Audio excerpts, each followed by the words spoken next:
concealing and carrying become a offense that a legislature passed a law on.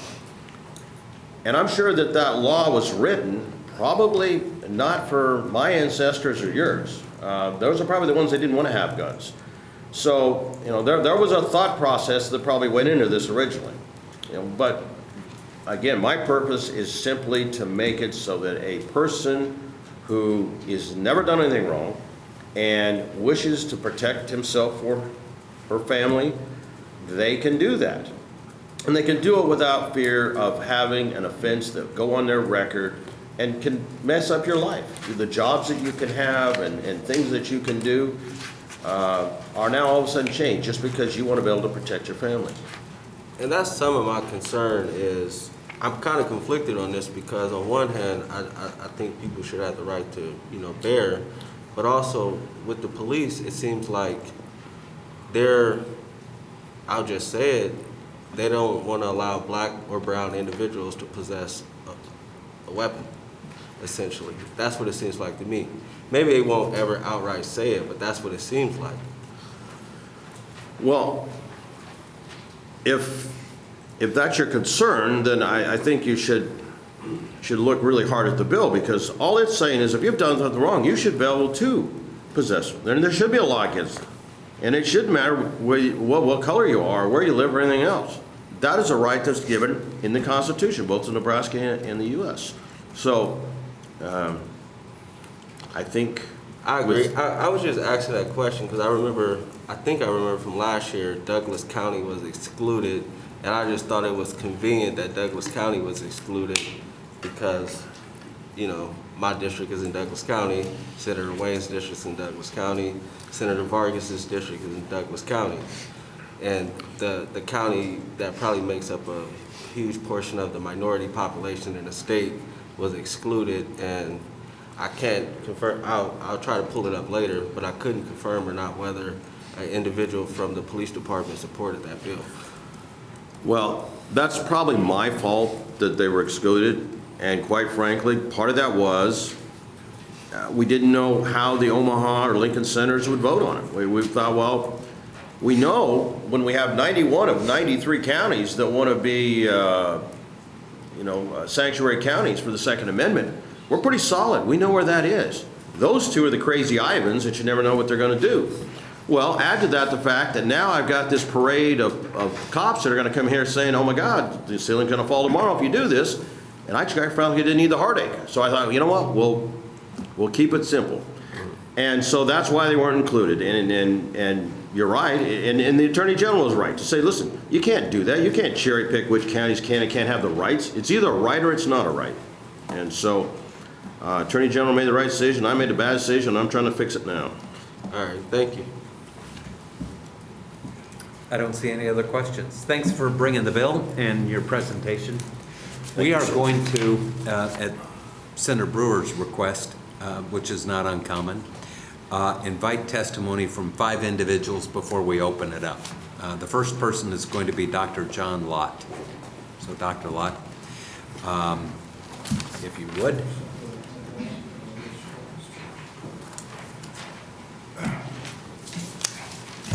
Good afternoon and welcome. Thank you very much, Senator Lantham, and I appreciate Senator Slama for inviting me. As was mentioned, there are 22 states that have constitutional carry laws. There's 34 that allow people to carry without a permit openly. Nebraska is one of 43 right to carry states. I actually testified the first time that the right to carry bill was first brought up in Nebraska back in 1997. And the interesting thing is that the same arguments that were being made now with regard to constitutional carry, both with regard to issues in general and with regard to the attitudes of the police, are exactly the same now as they were 25 years ago. But my impression is that the police are very happy with concealed carry laws right now in the state, from what I can tell. The types of concerns that they had before there weren't borne out. And I think if you go and look at the experience in other states right now with regard to constitutional carry, you'd see the same thing. So all but one of the states that surround Nebraska have constitutional carry laws. One of the things that's interesting is that in these 21 states, not one state that's passed that has even held a legislative hearing, let alone a vote on reversing the law that they had. You would think if there was some opposition that had arisen, there'd be at least a legislative hearing, some bills that would be put forward to go and change it. And yet you haven't seen a single legislative hearing that's occurred. So, you know, there are a lot of things with all these laws about things that might possibly go wrong beforehand that didn't do it. Much will remain unchanged in this law. Businesses and private property will still be able to prohibit people from carrying on their property. There's still prohibitions on sensitive places. People must be able to legally own a gun to be able to carry. There's two major changes that this bill would have. One is how quickly somebody could be able to go and carry. So if you're a woman who's being stalked or threatened, right now, once you submit your paperwork and everything, it takes 45 days. It's been a little bit longer over the last 2 years with the coronavirus than 45 days. But the problem is if a woman's being stalked or threatened, making her have to wait 45 days might be too long to make her wait for protection. The other thing is the cost. Right now, it's $100 for a permit in Nebraska. That's twice the national average for cost for permits. Plus, if you include the training costs, you're talking about something that's at least $170 or so. That may not stop you or I from being able to go and have a permit, but the very people that my research indicates who benefit the most from being able to go and have a gun for protection, poor minorities who live in high crime urban areas. $170 might make the difference between whether or not they can legally carry or not. But the people who are most likely victims of violent crime benefit the most. I can go through briefly. You look at Illinois and Indiana. Illinois has 4% of the adult population with a concealed handgun permit. Indiana has 22%. Why the difference? In Illinois, it costs $450 to get a permit. In Indiana, it's $12.95. Not only do you have fewer people who get it, but in Illinois, the people who get it are wealthy whites who live in the suburbs. It's fine that they're being able to carry, but they're not the ones who benefit the most from having the option to be able to go and protect themselves. I know I'm out of time. I'll just say the handout that I sent you looked at all the states that passed constitutional carry between up until 2018 to look at before and after crime rates, both murder and overall violent crime, and also police killings. And what you find is that murders fall statistically significantly. Violent crime falls slightly, but it's not statistically significant if you look at all those states. And police killings fall, but very slightly over time. Obviously, they go up and down from year to year, but the averages before and after are lower for all three of those after you have constitutional carry. And it seems, you know, people raise concerns about things that might happen, but I think that provides kind of a bottom line. Okay. Thank you, Dr. Lott. Any questions? Senator Slama. Thank you, Mr. Chairman, and thank you, Dr. Lott, for making the trip here today. I do think it's valuable that we dig into the numbers and the data here. So referencing what you talked about in the handout you were able to give us, so are we seeing these drops in murder, relatively stable violent crime rates, other drops? Is that typical across the board of all the states that have constitutional carry? Well, these are the average changes that occur. There's some variation, but most of the places you see drops that occur. I mean, obviously there are other things that are happening in these different states from time to time. Obviously, we've seen the last couple of years big increases in violence for lots of different reasons, but those are the average changes that you see. And out of all of these states that have passed constitutional carry legislation, there hasn't even been a legislative hearing to repeal it?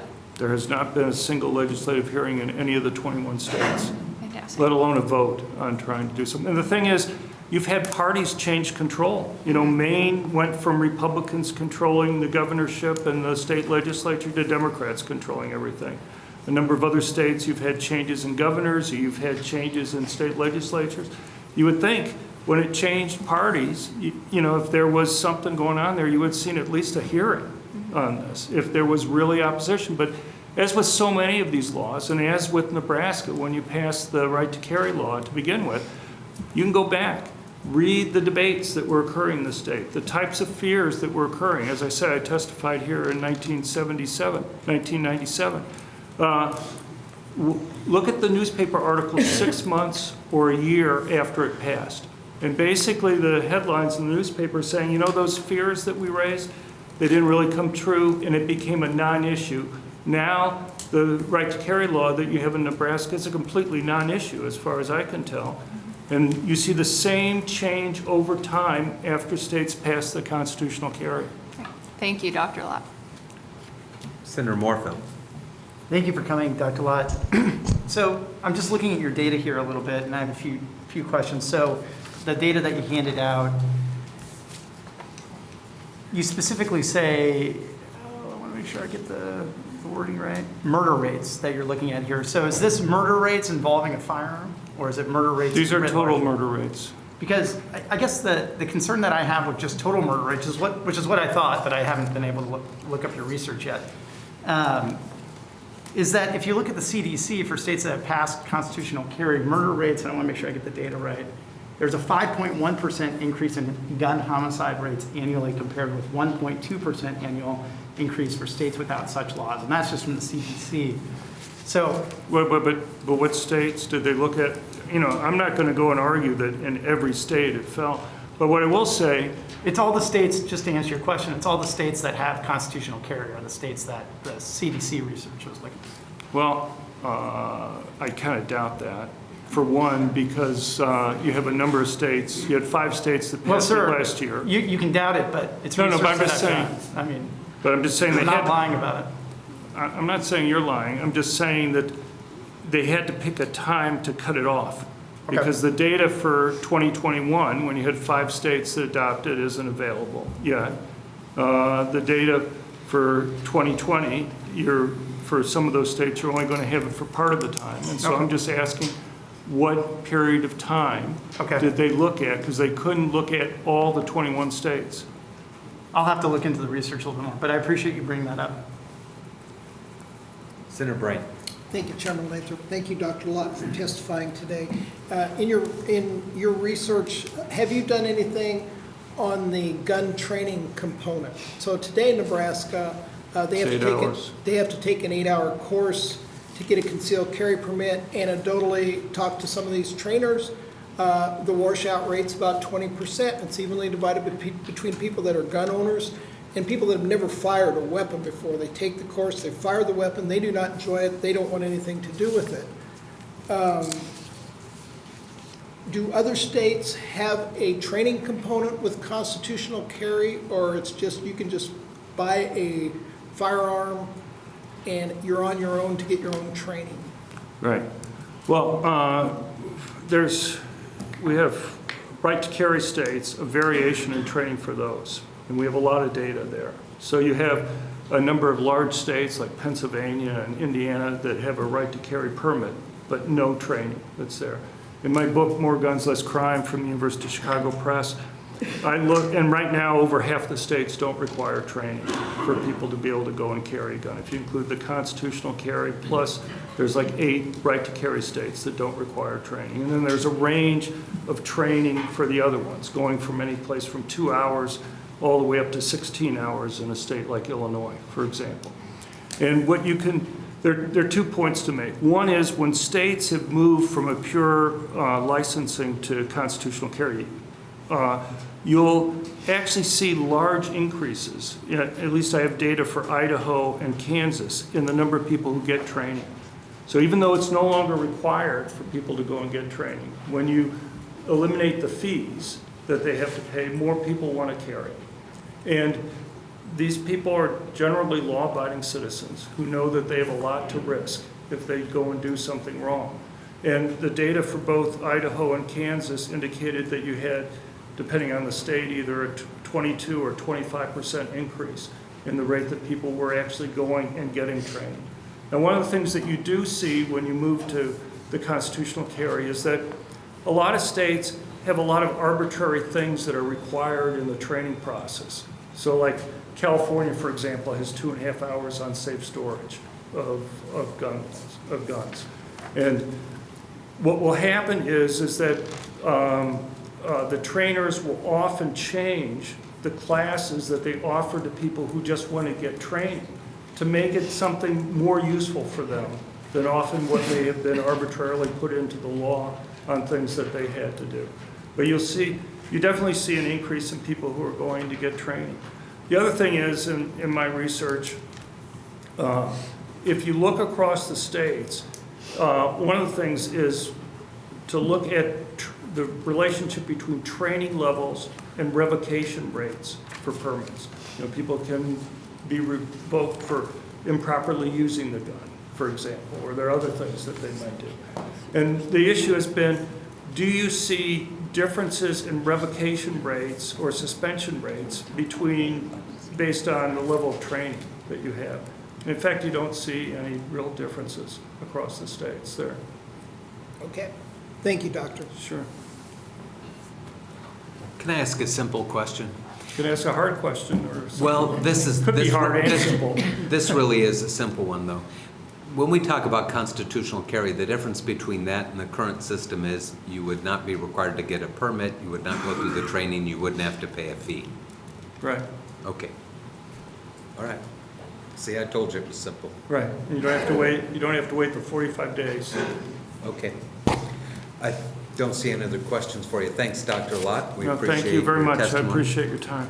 Sure. We'll next hear from Trish Harold.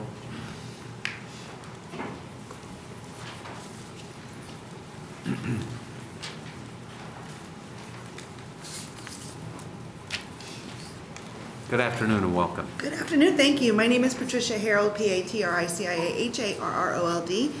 I'm proud to be president of the Nebraska Firearm Owners Association and support our almost 30,000 followers who have made this bill our priority for the last several years. Training and education is my passion. I have been in the training industry for, 30 years. I must have started when I was 5. I'm a certified professional in talent and development, recognized expert in the training industry by the American Association for Talent Development, Training Magazine, and a variety of other industry leaders. I'm a defense contractor by day, responsible for assuring our intelligence, reconnaissance, and surveillance air crew at Offutt Air Force Base can do their job. I'm also a firearms instructor. I'm a training counselor, which also means I actually certify other instructors. And I work extensively throughout the Douglas, Lancaster, Cass areas to provide training opportunities for people across our state. Training is my passion. As an expert, the most effective, efficient, and impactful training is targeted. It's designed with the audience in mind. And our current concealed carry curriculum is very broadly designed. It was an attempt to create a catch-all, very thorough across the board, covering possibly every possible thing anyone could possibly want to know with regards to the laws of self-defense, how to store your firearm, how to clean your firearm, how to shoot a gun, situational awareness, de-escalation, etc. Robust training, and I have trained over 1,000 people probably in the course of my career here in Nebraska. However, the key thing, and we already spoke about it, so I won't spend too much time, constitutional carry is not going to result in a dramatic reduction in citizens seeking training. I work for an organization that teaches across multiple states in our region, and those states are constitutional carry, and they cannot have enough classes on their schedule. And this is because you can target and customize and align your training to the needs of the audience. If somebody's been a prolific firearm owner for many years and they simply want to focus on the laws of self-defense to understand how they're lawful and legal, to maybe expand their expertise in de-escalation and situational awareness, they're going to take a class in that. I am a native Spanish speaker. I was also an Arabic translator in the military. We have no means for folks whose language is not English to truly understand the law in their current CHP curriculum. Myself and several folks out of North and South Omaha are very excited about creating programs for people who speak Spanish and the myriad of languages that we have in our communities. The evolution of learning opportunities is such. Customized training, very cost effective and very time considerate. If folks need 4 hours of training, they can take a 4-hour training class. If someone wants to take 16 hours of training, they can take a 16-hour training class. What I have found though is many folks routinely train more than that. So I have worked with people who have worked with me every week, every Thursday for 2 hours to become proficient.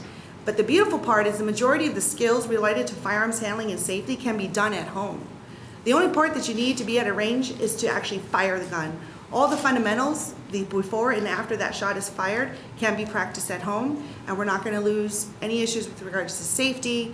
We can actually expand safety in our community. Okay, thank you, and thanks for observing that red light. Any questions for this testifier?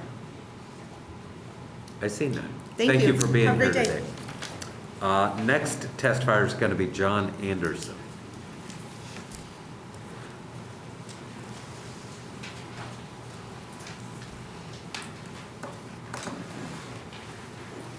Good afternoon, welcome. Thank you. My name is John Anderson, Jon-Anderson. I live in Norfolk. I am a lifelong Nebraskan, born and raised. I've only ever lived here. I am currently a board member for Nebraska Firearms Owners Association. I'm a certified firearms instructor, a licensed concealed carrier, and a firearm owner. My testimony is not representing NFOA. This is my personal testimony today. I come before you today to ask you to please vote yes on LB773. Both the United States Constitution and our state constitution specifically list the right to keep and bear arms. Let me emphasize that it is a right. Nebraskans deem this such a fundamental right, it is named in the first section of the first article of our state's constitution. The right to defend oneself is extremely important to most Nebraskans, especially since the world is turned upside down with riots and protests across the land. Each year, the FBI releases their uniform crime report. Each year, we find that there are roughly 10 incidents where a firearm is used by a private citizen to save a life, for every one incident where a firearm is used by a criminal to take a life. And since many defensive incidents go unreported or undocumented, it's possible that ratio increases to as much as 30 to 1. In our state, anyone who is able to purchase and possess a handgun has the lawful ability to openly carry that handgun in public. Omaha excluded. Many experts and private citizens alike, however, believe that open carry is not always the best practice, and discreet or concealed carry is recommended to avoid causing a scene in public or to avoid being confronted by a person or persons who disagree with the act of open carry, or to avoid being targeted by a violent criminal who would see them as a threat and thus a person to be eliminated during the commission of a crime. If a person is lawfully able to purchase a handgun and can pass the background check required to do so, and that person already has the lawful ability to carry that handgun openly in public, then why can that same person not be trusted to carry that same handgun under their jacket or shirt? What changes once the handgun is not visible to a casual observer? The simple act of covering up that handgun does not implant some devious intent into someone's mind and cause them to consider criminal acts. Quite the opposite, law-abiding, background check-passing citizens simply want to avoid becoming victims of criminal acts. Since 2006, Nebraskans have been able to carry a concealed handgun in public so long as they can afford to take a class and pay for a permit from the state. The truth is, there are many Nebraskans who simply cannot afford the cost of the class and the permit. Those Nebraskans are in no way second-class citizens, but they're unable to discreetly exercise the right to bear arms that is listed in the constitutions, both federal and state. Why is there a right that is only available to some of the population? Why must we tell certain Nebraskans who may be short on money that their lives and safety are less important than the ones who can afford to pay? I would ask each of you to please consider all the citizens in Nebraska, not only the ones blessed with surplus money, when you consider your vote on this bill. It doesn't allow anyone to discreetly carry a handgun who wasn't already able to lawfully possess and openly carry it.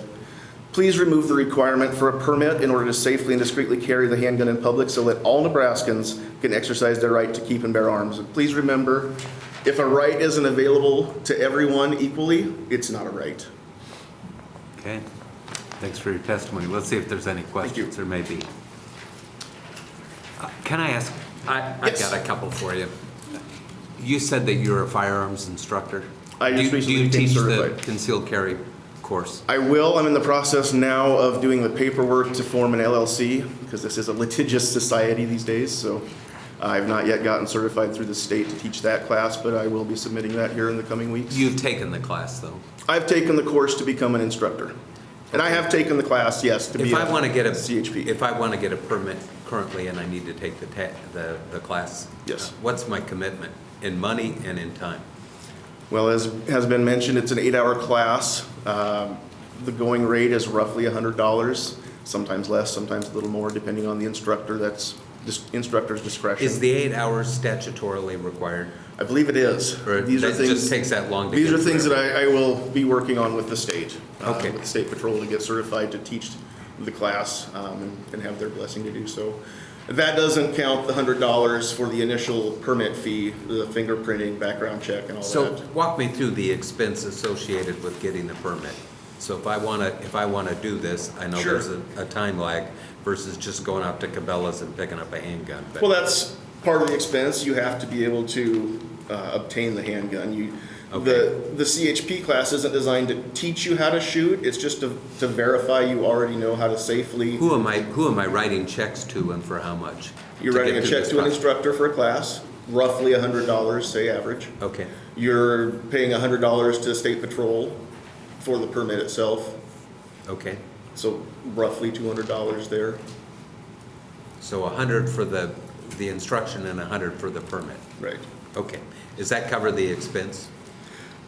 Doesn't It's not a cover- trick question, I'm Right, just it trying to doesn't cover the understand. practice that would be beneficial. If you show up to a CHP class not knowing how to shoot a firearm, then you're probably not gonna pass the class because you won't pass you're not likely to pass the proficiency side, but. That part's probably advisable regardless. Right, exactly, obviously. Okay, you've But answered roughly my. the $200. Yeah, you've answered my question. I appreciate your background. Senator Sloan. Thank you, Mr. Chairman. And just in addition to that expense, you have the supply costs, so not only the firearm, but the necessary rounds of ammunition, which are not cheap at all, depending on what rounds you select. That can almost be more expensive than the cost of the permit or the class. Right. Okay, I don't see any other questions. Thanks, Mr. Anderson. Thank you. We appreciate you being here today. Next will be Jim Gottschalk. Is Jim Gottschalk here? Okay, we'll go on to Dave Babcock.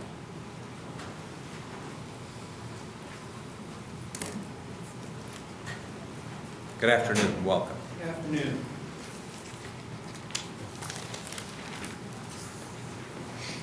I didn't know I was on that list.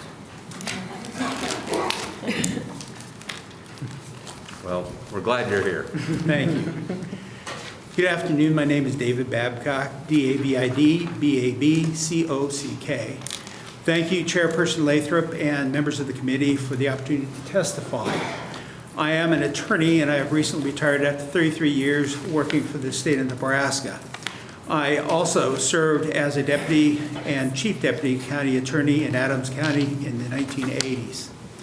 While crime declined in the United States since the 1990s, we now live in an era of skyrocketing rates of homicide, carjacking, and other violent crimes. This increases in crime seems to be tied to when states began releasing prisoners due to COVID, as cities experimented with cashless bail, as prosecutors in large cities began refusing to enforce some laws, and as there were hundreds of riots across America.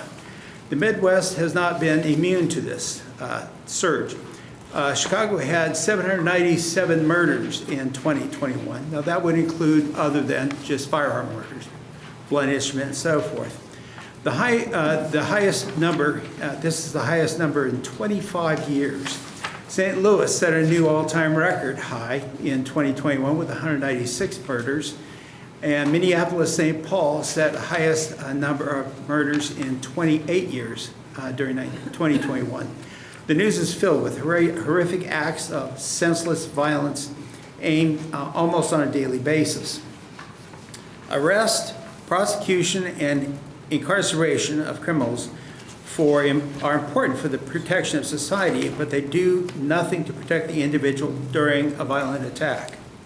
The Second Amendment has been a fundamental civil right in the United States since 1791 when the Bill of Rights was adopted as part of the U.S. Constitution.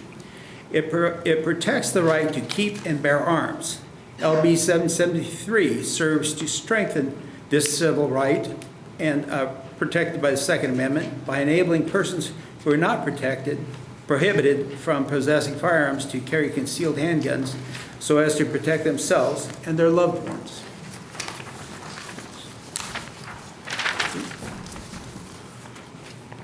The surge in crime shows us that many criminals are already carrying weapons, and they will use their weapons when they believe they can commit a violent or act without getting caught. Some criminals appear to view their weapons as power over other people, and taking someone's life is the ultimate exercise of power over another person. Chicago has among the strictest gun laws in America, yet it also has one of the most dangerous cities in America, with an incredibly high murder rate, often involving firearms. Many large U.S. cities with serious crime surges also have strict gun laws as well. Let me skip ahead here. Albert Einstein told us that insanity is doing the same thing over and over, expecting different results. There are some laws that are perfectly appropriate regarding firearms. Of course, we take away the rights of people who are convicted of felonies, convicted of domestic assault, or committed to mental hospital and so forth. And we enforce those strictly. But at any rate, the bottom line is that by having people who can carry their own firearms, this helps address the violent crime at the time it is happening, not after the person becomes a victim. Okay. I'll move ahead. Thank you for your time. Do you have any Very questions? good. Let's see if anybody has any questions for Very you, good. Mr. Babcock, before we get you. Senator Brandt. Thank you, Chairman Lathrop. Thank you, Mr. Babcock. So in your bio here, you were the Chief Deputy County Attorney for Adams County, is that Yes, I right? was for 3 years. Okay. And I don't want to ambush you here, and this is actually in the bill, and I'm thinking, I was waiting for an attorney to answer this for me. Underneath the current concealed carry permit, and under this bill, it's listed, and I'll just read it to you. A person not otherwise prohibited by state law from possessing or carrying a concealed handgun shall not carry a concealed handgun while such person is consuming alcohol. Yes. Is that the same rules for concealed carry today? Yes, it Okay. absolutely is. So if a woman goes into a restaurant or something with a gun in her purse, she's to leave that weapon in the car? What is? Yes. Okay. Lock it in the glove box, lock it in a compartment. Many people buy these small lock boxes. So they put their firearms in, slide it under a seat or something, like cable to the car. So And then you can go drink. You're not carrying concealed. Okay, but that would be a zero tolerance. My understanding is that county attorneys pursue that very regularly. I know that from my own conversation with other county attorneys. I used to work at the State Patrol and answer some of those questions for county attorneys. Okay, I appreciate that. Thank you, sir. Sure. Okay. 20. I don't see any other questions. Thank you very much for Thank your you. testimony. So now we'll go to sort of opening it up. We are on proponents first. When we get done with proponents, those people that are here in favor of the bill, then we will take up and allow individuals time to speak in opposition, if there's opposition, and then neutral testimony. Can I see by a show of hands how many people intend to testify today? Okay. We should hear from all of you. I would encourage you that if somebody's already said what you've said and you want to fill out a white sheet and just have your name recorded in the record, that's good too. And we'll take the first proponent.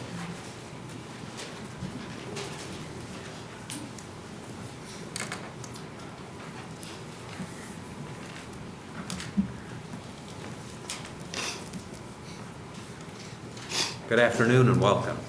Good afternoon. My name is Terry Fitzgerald, T-E-R-R-Y, Fitzgerald, F-I-T-Z-G-E-R-A-L-D. And thank you all so much for allowing me this afternoon. I have been privileged to be an NRA certified firearms instructor for 30 years and an NRA appointed training counselor for 20 years.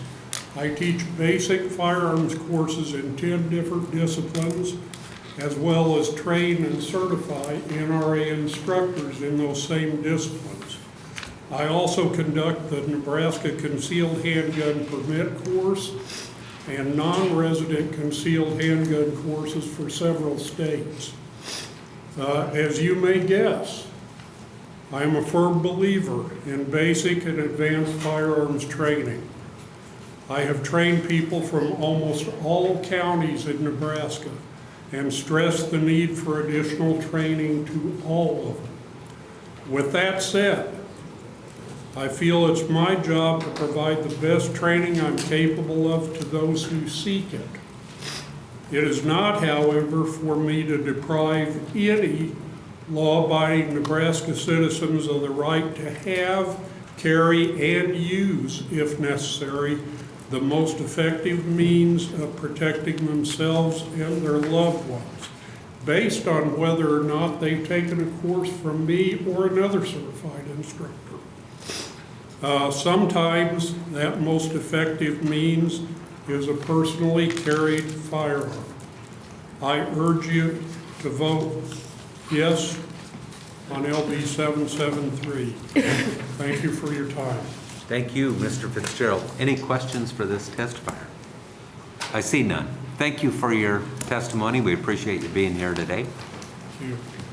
Next proponent. You're in favor and you want to be heard?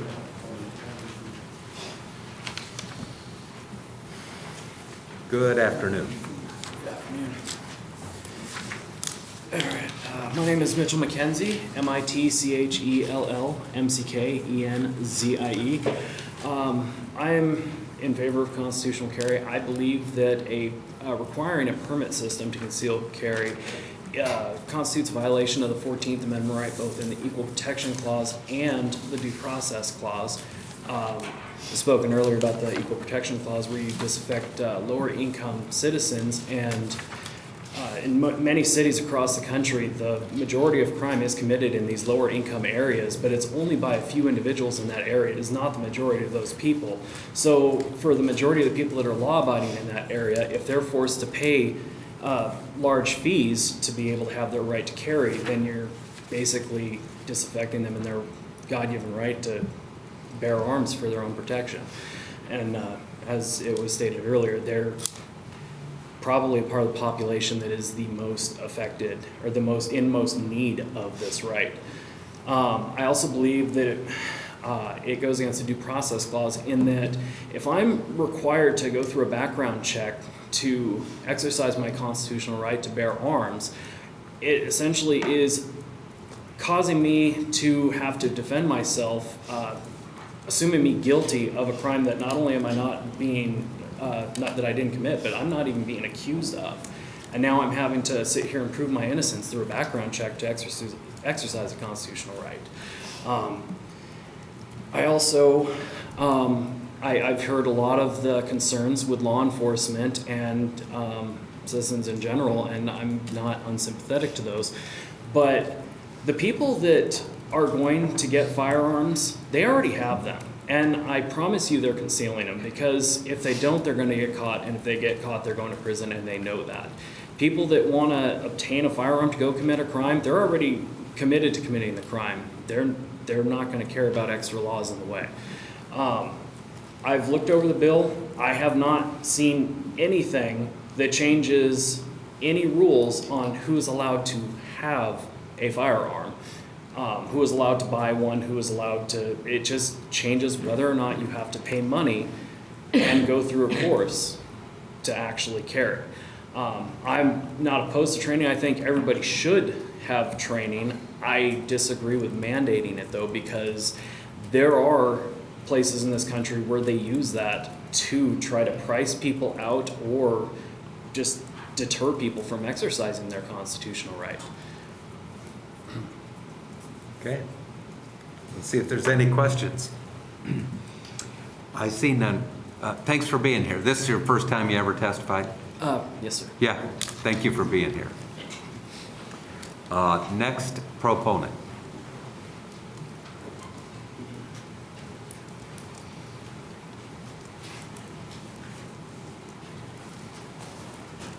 There's a couple of chairs up here. If you want to start kind of a little bit of a on-deck circle, that's okay too. Good afternoon. Paul Von Buren, P-A-U-L, last name is 2 words, V-O-N, capital B-E-H-R-E-N. I'm from Fremont. I won't bore you. I wrote up a written testimony, but you're going to hear a lot of the same things on that, so I'm not going to bore you with that. But a few points that need to be made, and I think the biggest one is that when you get into the gun debate issue, at any level, it becomes emotion versus fact. And if we're going to get this right, the only thing that really counts in the final decision is using the facts. Senator Brandt, you're exactly right in regard to training. There would not be any training necessarily required, but there is no training required for open carry. So from that standpoint, it doesn't change a lot of things. What's interesting to me is that by and large, concealed carry is a huge, people don't understand what a responsibility that is and what a privilege it can be. I'll give you 2 examples. I have a daughter who is severely handicapped. She is an amputee. Last year alone, she had nearly $1 million of surgeries and medical procedures. She lives alone she lives with her husband in rural Nebraska, but he spends a lot of time away. She doesn't need concealed carry while she's at home. But when she is out, her only option is to be in a scooter. There is no better time to take advantage of someone than if they are handicapped. Their medical bills require that they live basically on food stamps. So $100 to $200 is a big burden for them. She understands how to use a gun, but physically she can no longer even get to the training. So what this has done is if she tries to defend herself in public, even legitimately as a handicapped individual, she is going to violate the law. She can't afford it, and she simply cannot get physically to the training. She's an excellent shot. She went through all of that before she was handicapped. The other example is my son, who spent 15 years policing the high crime areas of Omaha at midnight.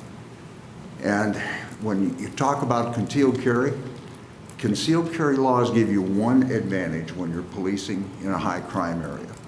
And that is you have one extra charge that you can lay against a criminal for not having a permit.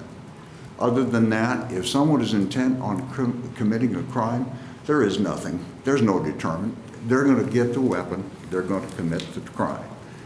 The net result is that concealed carry laws only regulate the people who would likely follow the law anyway. I believe Dr. Lott's own research said that it's 6 times more likely that a police officer, a law enforcement official, will be convicted of a gun crime than a legal gun owner.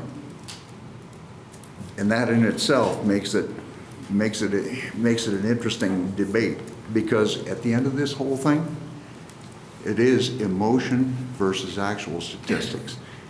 Most dangerous places in the United States are those with the strictest gun laws. That's been well documented. The safest, declared, and I will finish, by the FBI's own study completed last December, Maine, Vermont, and New Hampshire are the 3 safest. All 3 have constitutional carry. So my only point is that concealed carry laws give you the illusion of doing something while doing nothing to effectively change anything. Okay. I don't see any questions at this time, but thanks for coming down. Next proponent.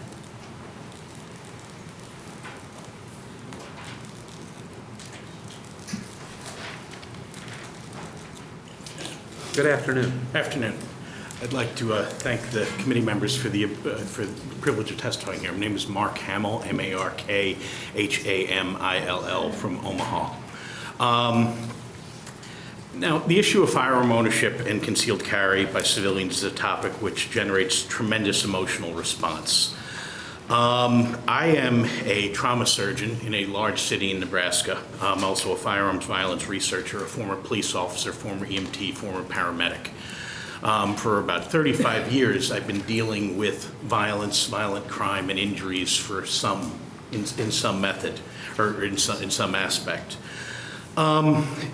Over the last 35 years, concealed carry attitudes in this country have changed tremendously. There has been a tremendous liberalization of the ability of civilians to carry firearms concealed throughout the nation. I looked at this, and the major argument against it is, well, it's going to increase crime. There's going to be shootouts. There's going to be, blood in the streets, and those have been quoted from people, over the last 35 years. I decided to look at this a few years ago, and over a 35-year period, all states have moved towards allowing some form of concealed carry. So the question is, did those moves actually change violent crime rates, change homicide rates? And as published, and again, I included a copy of my paper in the packet I've given you. When you look at the last 35 years, states changing from not allowing carry whatsoever to very restrictive carry to shell issue carries to unrestricted or constitutional carry has not statistically affected violent crime rates in this country. It has not affected homicide rates in this country. And I think that's important to consider, because that main argument that it's going to increase violence really is unfounded. So if you're not going to affect crime, so why bother having concealed carry? Well, I think it boils down to defensive uses of firearms. And the numbers are debatable. You see numbers that are as low as 64,000 a year, as high as 2.5 million episodes a year of defensive uses of firearms. Not all of them involve firing a shot. Many of them, if not most of them, are probably unreported to the police. But it still can involve high-profile situations. I mean, in a study from the US DOJ in 2016-2017, where they were looking at active shooters, about 20% of the incidents they looked at, some sort of armed civilian intervened, and in 10%, the armed civilian stopped the shooter and prevented further loss of life. And I think it's things like that you've got to consider, where, people legally carrying firearms aren't going to be the problem. It's the people who want to do it illegally that generally cause the problems. What my written testimony in my paper goes into things a lot more, and I do have to point out that my views are my own. They do not represent the views of my employer or my employers, as the case may be. But I'd welcome any questions, and I would urge you to vote to push this bill out of committee. Okay. We appreciate your testimony. Senator Sloan. Thank you, Mr. Chairman, and thank you, Dr. Hamill, for being here today. I think this article is fascinating, because we have had a discussion about data already. So your research found that there is no statistically significant association between the liberalization of state-level firearm carry legislation over the last 30 years and the rates of homicides or other violent crime. You use CDC data for these findings, right? I use both US DOJ data and CDC data, yes. And this paper was published, correct? Yes, sir. Where was... Ma'am, excuse me. Either way. Yes, it was published in 2019 at the Journal of the American College of Surgeons. Oh, fantastic. That is very well respected journal. Thank you, Dr. Hamill. Senator McKinney. Thank you, Senator Lathrop. Dr. Hamill, quick question. If your data is showing that constitutional carry being legal doesn't increase crime or whatever, why do you think the Omaha Police Department opposes this? Well, I think there are a couple things. I will say that my data ends in 2015, where at that point there were only 7 states that had constitutional carry, and actually I plan to carry that over. I'm waiting for the data to kind of percolate through the systems. I suspect what you would find is there is a difference between the rank and file police officer's opinion on this and the command staff's opinion, where command staff, for a number of reasons, some political, some not political, may not support an issue like this. I would suspect, and I can't prove it, but I would suspect, from my experience as a police officer, that the rank and file police officers would support more legally armed people. There have been plenty of incidents where legally armed civilians have assisted the police and prevented loss of life. In situations where the police are overwhelmed, or individual police officers overwhelmed. So I suspect there is a little disconnect between the command staff and the rank and file. You know, again, I can't speak for the Omaha Police Department. I will admit I've only lived in Nebraska for about 8 months now, and you know, certainly like it. But you know, I think it's I suspect that's what you would find if you polled the rank and file officers. All right, thank you. Senator Brandt. Thank you, Chairman Lathrop. Thank you, Doctor. Hopefully you're not the only doctor to testify today. My question deals more on the medical side and diminished capacity. So in Nebraska, I've had friends that have had strokes, and the doctor basically took the driver's license away because for the safety of the public, they don't want them on the road. Do you know, and I do not know this, so I'm asking you this, in the case of a firearm, I mean, if you found out that they had a concealed carry permit, does a doctor have the power in this state to say you shouldn't be carrying a gun until you're healed up or your capacity is back? As far as I know, they do not, unless you get yourself onto one of the known prohibitions, involuntarily committed for mental illness, you know, or the other legal prohibitions, that you do not have the right to take anything. And I don't believe it's the doctor that takes the license. I think they make a recommendation, and it's the DMV in the state that ends up taking the license. I'll be honest, I don't know the process. Okay. All right. Thank you, Doctor. Okay, I don't see any other questions. Doctor, thanks for being here today. Next, proponents.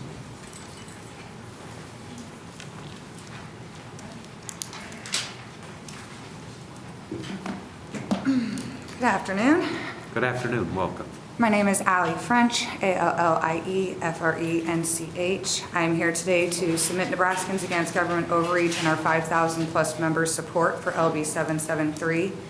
I do want to point out that this bill, as it seems to me, changes nothing when it comes to the access of obtaining a firearm. Anyone can still walk into a Shields and purchase a handgun with a $5 permit from the sheriff's office, but they're already on their own for training after purchasing a legal firearm.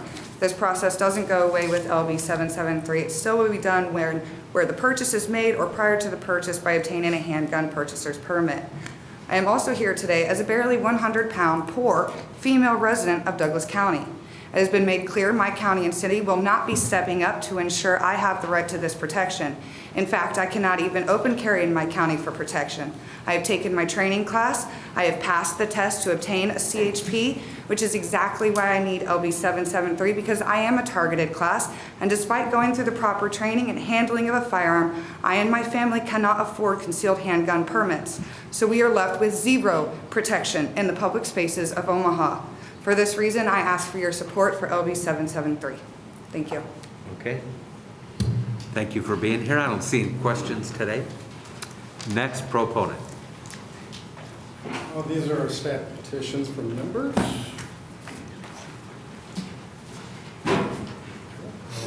I was not totally aware of them not getting into the record, but those are from our members. I'm just going to read a prepared statement. Let's have you start by giving us your name so we My name is can get it Matthew in the record. Mammoser, MATTHEW, Mr. Chairman and members of the committee, thank you for the opportunity to publicly address Legislative Bill 773. My name is Matthew Mammoser, and I am a regional director at the National Association for Gun Rights, a member-supported organization with tens of thousands of members and supporters in the state of Nebraska. Today, the committee will hear comments on Legislative Bill 773, a bill that is commonly referred to as constitutional carry. On behalf of the National Association for Gun Rights and our members in Nebraska, I come before the committee today in support of Legislative Bill 773. We at NAGR urge the quick passage of this very important piece of legislation. At the heart of Legislative Bill 773 is the idea that our Second Amendment rights and our right to self-defense should not be subject to the whims of the state. The concept of Legislative Bill 773 and other constitutional carry bills like it are quite simple. Constitutional carry laws recognize the right of law-abiding citizens to carry a firearm, openly or concealed, on their person without having to receive government permission in the form of a mandatory state-issued license. This bill does not eliminate the permit system, but maintains it for interstate reciprocity. By rendering the carry permit optional within Nebraska, the state will be joining the likes of 21 other states that have restored this right to their citizens. The number of constitutional carry states continues to grow, and if Nebraska passes this landmark legislation this year, it will be joining a list that includes states which have some of the lowest crime rates in the nation. The National Association for Gun Rights fought hard to pass constitutional carry in these other states, and we will continue until Nebraska is added to the list. As I speak, constitutional carry is currently in place in virtually every neighboring state besides Colorado and is quickly advancing through the process in Ohio and Indiana, and I believe it's advancing in Georgia as well. So now is an excellent time for Nebraska to join this growing movement. Critics of constitutional carry often argue that this law would create Wild West shootouts and blood will spill out into the streets simply because the concealed carry permit is rendered optional. Yet there is no evidence for this. In fact, all evidence is in contradiction of this outrageous claim. That is why I urge you to disregard the falsehoods and manipulated statistical interpretations of those who have traded their red coats for red t-shirts. According to FBI crime statistics, states which have passed constitutional carry into law have both lower rates of violence and lower murder rates by firearm than non-constitutional carry states. Allowing law-abiding citizens to carry their firearm openly or concealed without government intrusion reduces crime. Legislative Bill 773 is a simple bill. It doesn't allow anyone to carry a weapon that cannot legally possess one. Criminals will not suddenly be able to legally carry a gun. Those violent felons barred under the law from legally owning or carrying a gun will still be barred under Legislative Bill 773. The argument that criminals will suddenly be emboldened to illegally carry guns because of constitutional carry is laughable. There is no statistical evidence to back this up, and criminals who carry guns don't want people to know they have them, so they will conceal them anyway. This bill does nothing more than restore law-abiding gun owners' ability to carry a lawfully possessed gun on their person while in public without having to obtain a government permission to do so. With support from our members in Nebraska, I urge you to vote yes on Legislative Bill 773 and advance it to the floor with no weakening amendments. Thank you. Okay. I don't see any questions today, but thanks for being here. Thank you.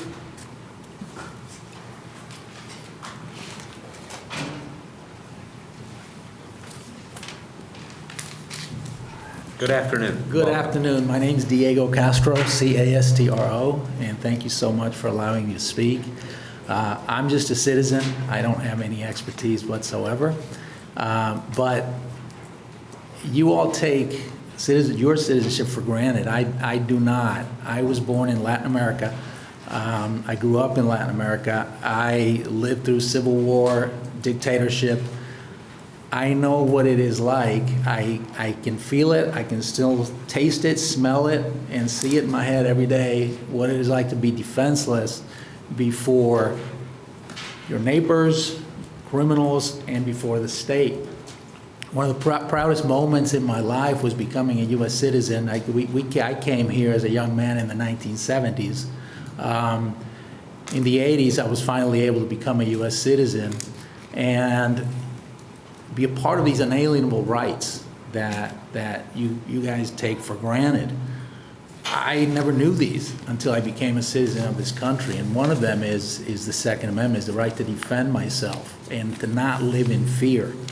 I know what it's like to live in fear. We lived in fear. Me, my family, etc., growing up, we lived in fear. It was such a relief to become an American and acquire and have the ability to defend ourselves and no longer have to live in fear.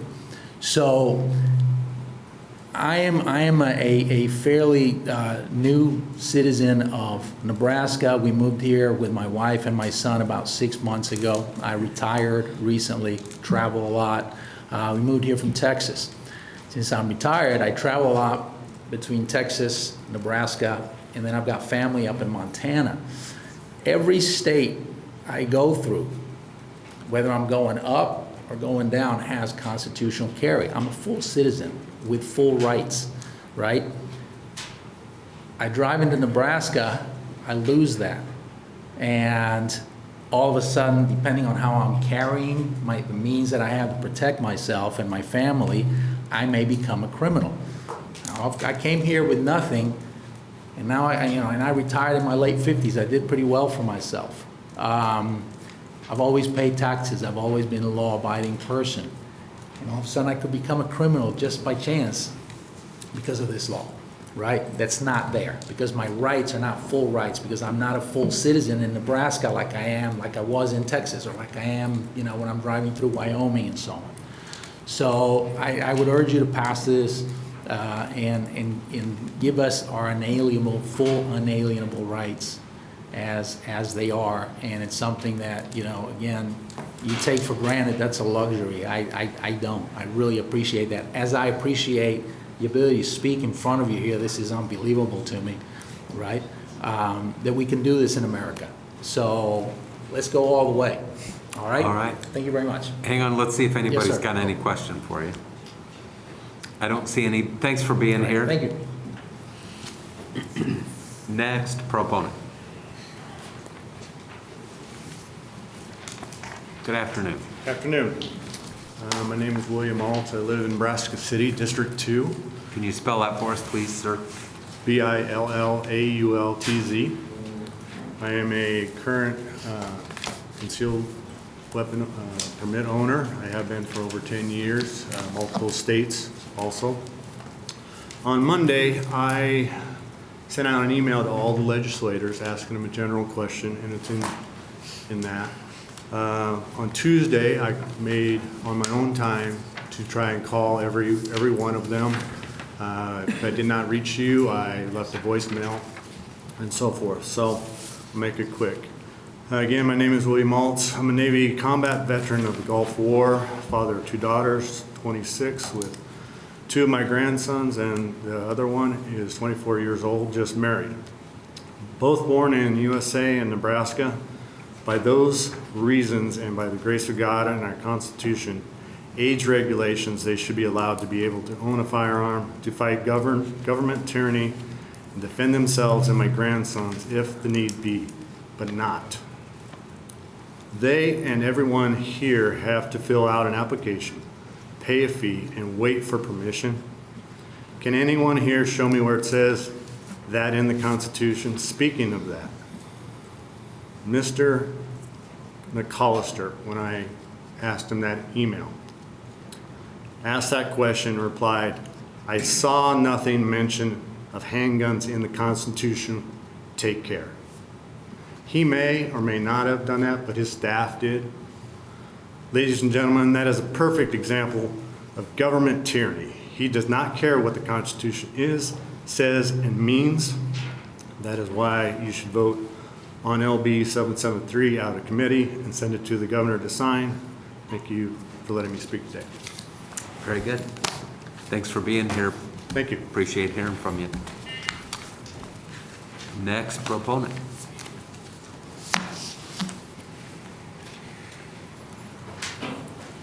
Good afternoon. Hello.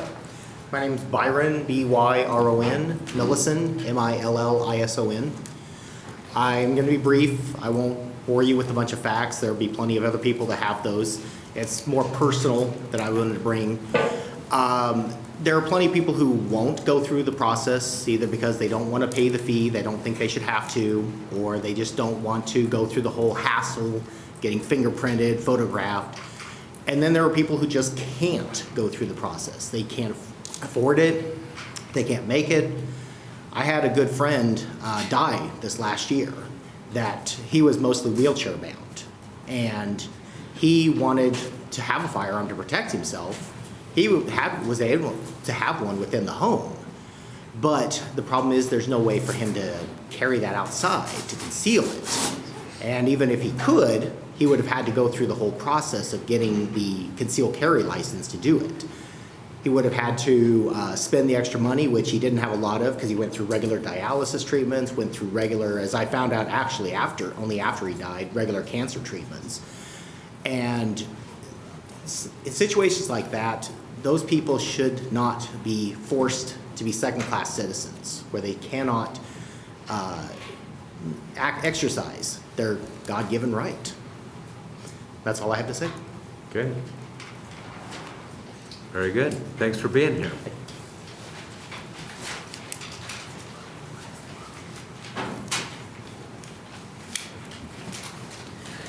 Hello. Good afternoon. Good afternoon. My name is Dan Stuckles. It's Stukenholtz. I'm here to testify for this. This here right here is my permit. I've had it for 10 years, but it's no good now. It expired in October. I was knee deep in picking corn at the time. So I thought, well, I'm gonna have to pay another $100, give the State Patrol another $100 for something that I've had 10 years. And then, so I decided to get a class together this coming weekend. 9 of the people that are taking this class this weekend, same boat. They got busy, expired, now they're gonna sit through the same class, they're all proficient shooters. You know, all respected people here in Nebraska. And I think it's just ridiculous that that this expired. Does my constitutional right expire? No, it never expires. So that's all I have to say about this bill, is that I think it needs to be passed, and we should be able to carry our weapons for our protection and for the community protection. I did 4 years in the Marine Corps. I was a weapons instructor for 9 months. It's not rocket science. Most people are responsible. The ones that aren't responsible are the ones that probably shouldn't be having a gun in the first place. So that's all I have to say. Thank you. Okay. Well, thanks for coming down. Oh, Senator Brandt. Thank you, Chairman Lathrop. I'm just a little curious. We passed a law last year that the State Patrol had to give you 30 days notice before that expired, and then upon expiration, you had another 30 days grace period. Did you not get a notice from? I did not receive a notice, and none of the 9 people that are taking this course this weekend received a notice.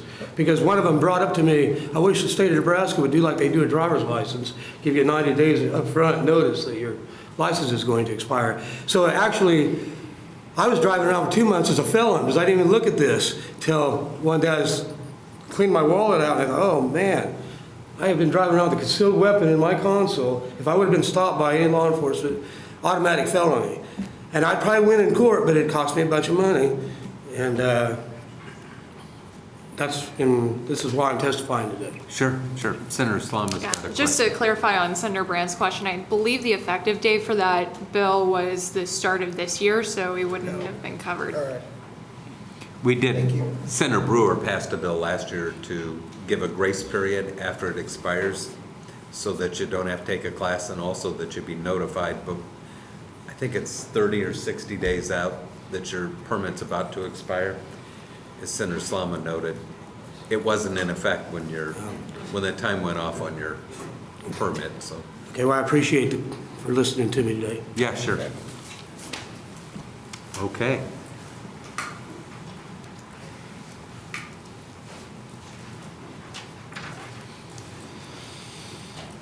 Good afternoon. Well, good afternoon. My name is Wayne McCormick, W-A-Y-N-E, McCormick, M-C, capital C-O-R-M-I-C-K. And good afternoon, Chairman Lathrop and the rest of the members of the committee. Thank you for your service to our great state. Thank you for the opportunity to speak today. I live in Columbus, Nebraska. District 22, Mike Mosier is my representative. I'm retired after spending my working career in Battle Creek, Nebraska, teaching high school mathematics, and then working as management in the local power district for the last 23 years. I rise today in support of LB773, introduced by Senator Tom Brewer, which would provide for the carrying of a concealed weapon, handgun without a permit, and would prohibit regulation of such carrying by cities, villages, and counties. Now, we already have the right to concealed carry, and I'll tell you the same thing that I would tell a law enforcement officer, that I do have a permit. I am not carrying today. So, but we are forced, as citizens, I guess, to spend a significant amount of time and money to be able to exercise that right. Self-defense should not be restricted to those who have the time, the opportunity, and the money to obtain a permit to carry a concealed weapon which is a right that we all have. Again, I support LB773 and thank Senator Brewer and all the co-sponsors for introducing this bill. And I urge the committee to move this bill out of committee so it can be debated by the entire legislative body. I understand maybe it is a priority bill, so it probably will reach the floor, which I am excited about. And thank you for your time and consideration of LB 773. Do you have any questions for me? I don't see any. Mr. McCormick, you've been here before, haven't you? Yes, I have. Okay, I And recognize. I appreciate the ability to do this and represent the people that I know, my family, and everybody else. So thank you very much. Very good. Thanks for being here. Next proponent. Anyone else here to testify in favor of the bill? How many other people want to testify in favor of the bill? Okay, so we'll be taking up opposition testimony after this.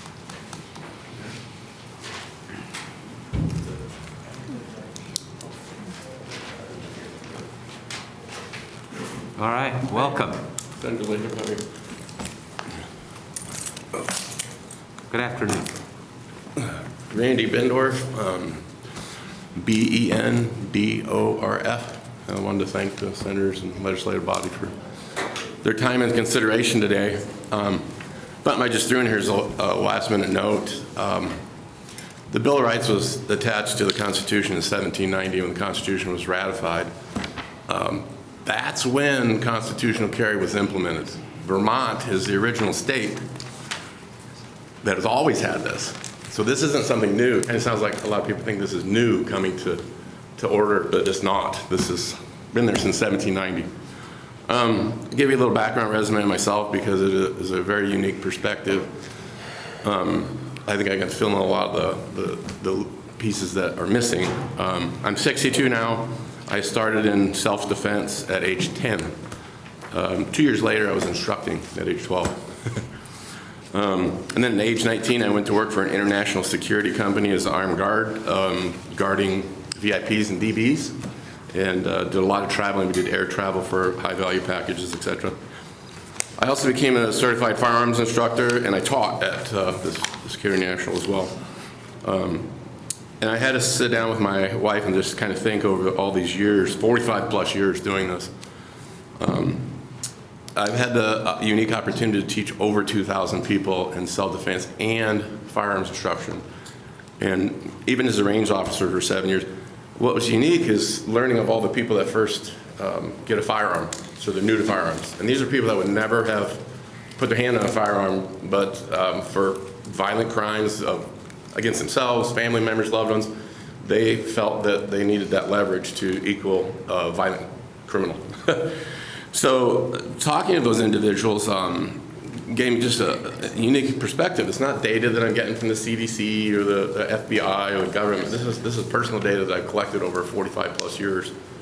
So, and I also was taught concealed carry. And a common misconception there is concealed carry does not teach you how to use a firearm to shoot. You shoot at a piece of paper from here to the wall. You can do that on your own. A pistol's not that mechanically complicated that we can't figure it out. It's a trigger and the average American can figure it out. And criminals don't apply for permits. They just do what they want. But what I found really unique, and from personal experience, I saw this. Low-income families, that's definitely a burden. You're talking $250, $300 and something people don't realize. We've got to remember we're a lot younger and we were low income. Taking 2 days off work, that's a big blow to your paycheck. You'll get paid. That's a lot. You add that on top of that fees. The very people that need access to protection for firearms are those people. So they're probably more likely to incur violent crimes, and we're taking that away from them. Just to add a couple last things with the yellow lights on. When I was in college, before I turned 20, Kelly, a very good friend of mine, was violently raped and expired from that rape. So that kind of lit a fire under my butt, and I have lifelong friends that are law enforcement officers. Now there's a few that are opponents as well, but gave me a unique perspective to say, yeah, a lot of the stuff we're saying, Senator McKinney, you had that concern. A lot of the lower income people, yeah, we're taking that away from them because $250, $300, a couple days off work, that's a big hurdle. And talking to all these new firearms owners over the years, they waited 10, sometimes 15 years because of that hurdle. It took them a long time to get there. My wife's sister, her husband took a severe left turn, became a bomb maker, was a gang guy and selling drugs. And she had no way to protect herself. We were up there protecting her. So anyways, a lot of this stuff is extremely true. I'm asking you to, I know you're out of committee right now, to push this thing forward and give people back reinstate their original constitutional right from 1790. And Dr. King said something, he's got 50 of the greatest quotes in the world. But if you go about 10 down, you'll see a right delayed is a right denied. And that's absolutely true, but it's been taken away from us. So. Okay. Anyways, thank you very much. Thanks for your time. Senator Geist has a question for you. Over here. Oh, sorry. So you said you were instructor, is that Yeah, correct? since 12 years old, I was self-defense. I taught women self-defense for decades, and that's For free. concealed carry, were you a I also concealed? became concealed carry, Okay. but I have a nerve and bone disease, so April 2015, I retired from everything. So when you were instructing, how did you instruct your students to carry appropriately concealed? Well, it really depends on the person. Just like myself now, the gun's heavy. Even a little 380 M&P is really heavy. But access to the weapon, there's pros and cons to everything. If you can carry like law enforcement, that's a great way to draw. But law enforcement has a retention holster, so a bad guy can't take it from you. But a person doesn't want to do that. A person doesn't want to open carry because you're making yourself a target. You know, an officer does that for a living because he's committed to help people, but the average person, we want to keep that private and not have that out. So there's really no proper way that I can say generally to carry a firearm. Okay. You know, my wife carries in her purse, which that's a tough spot, I think. I think it should be on the person because the purse can be yanked off you, even though there's cables in firearms carrying purses. And there's no one appropriate way for everybody.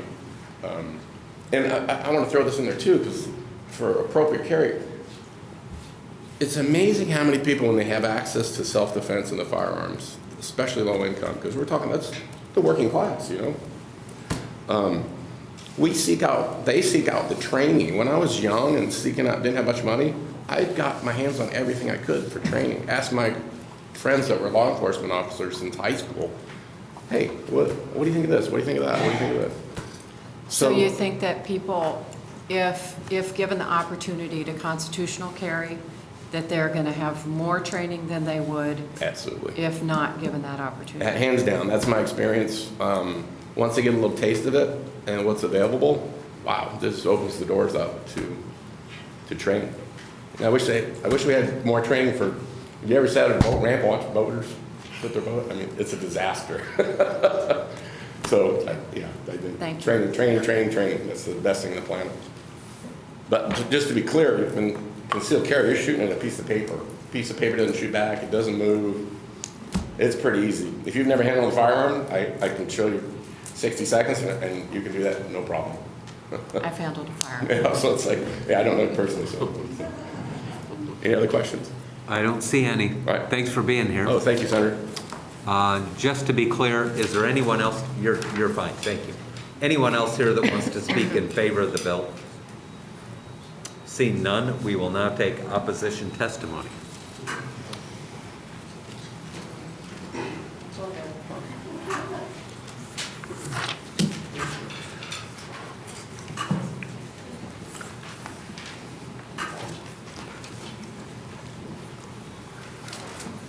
Good afternoon and welcome. Good afternoon.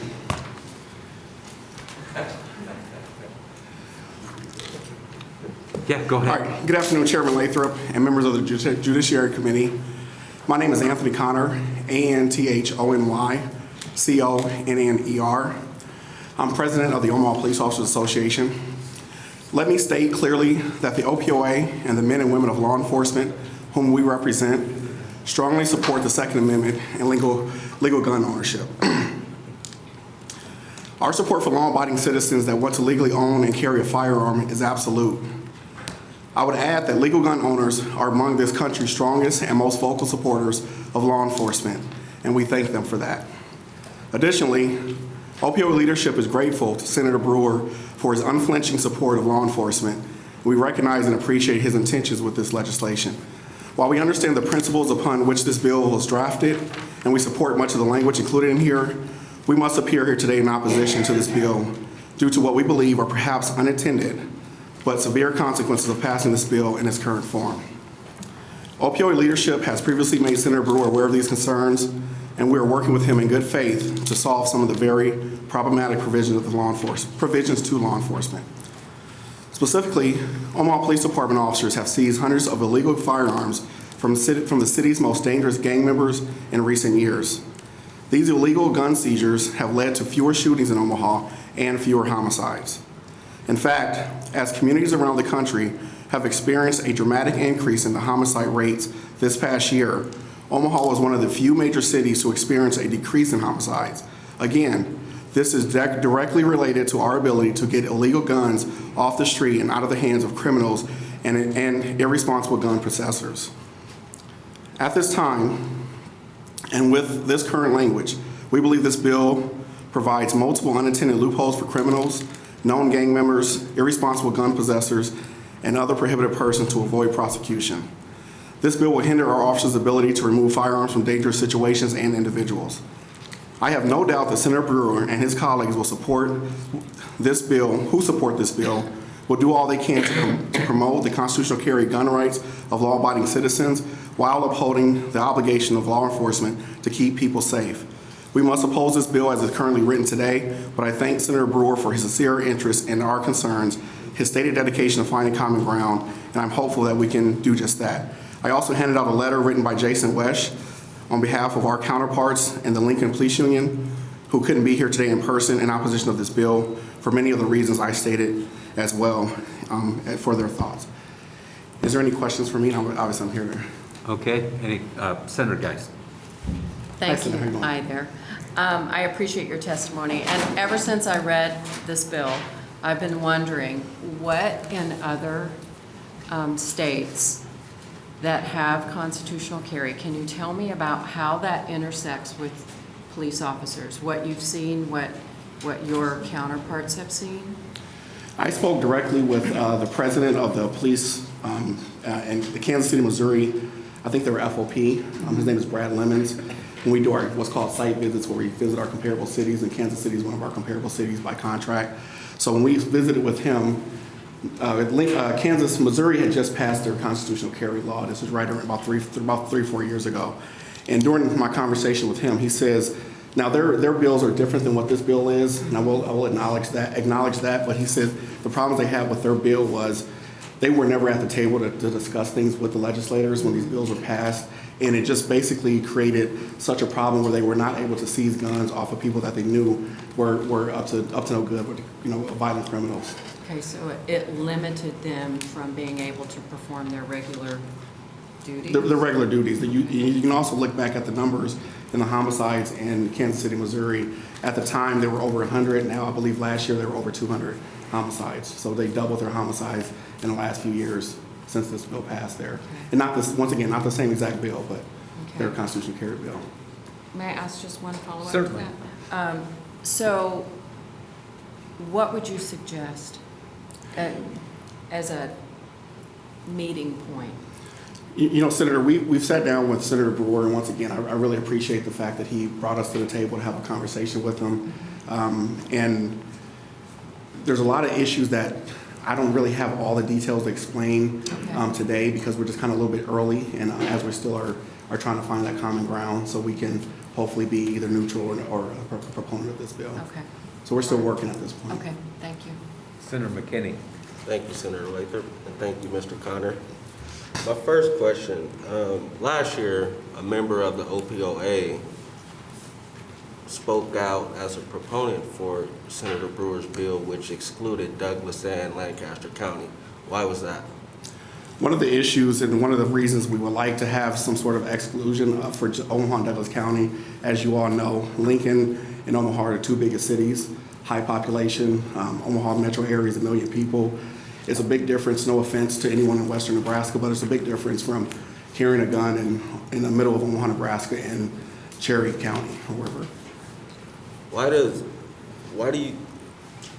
Can you explain further why does Omaha need a special gun law except outside of the rest of the state?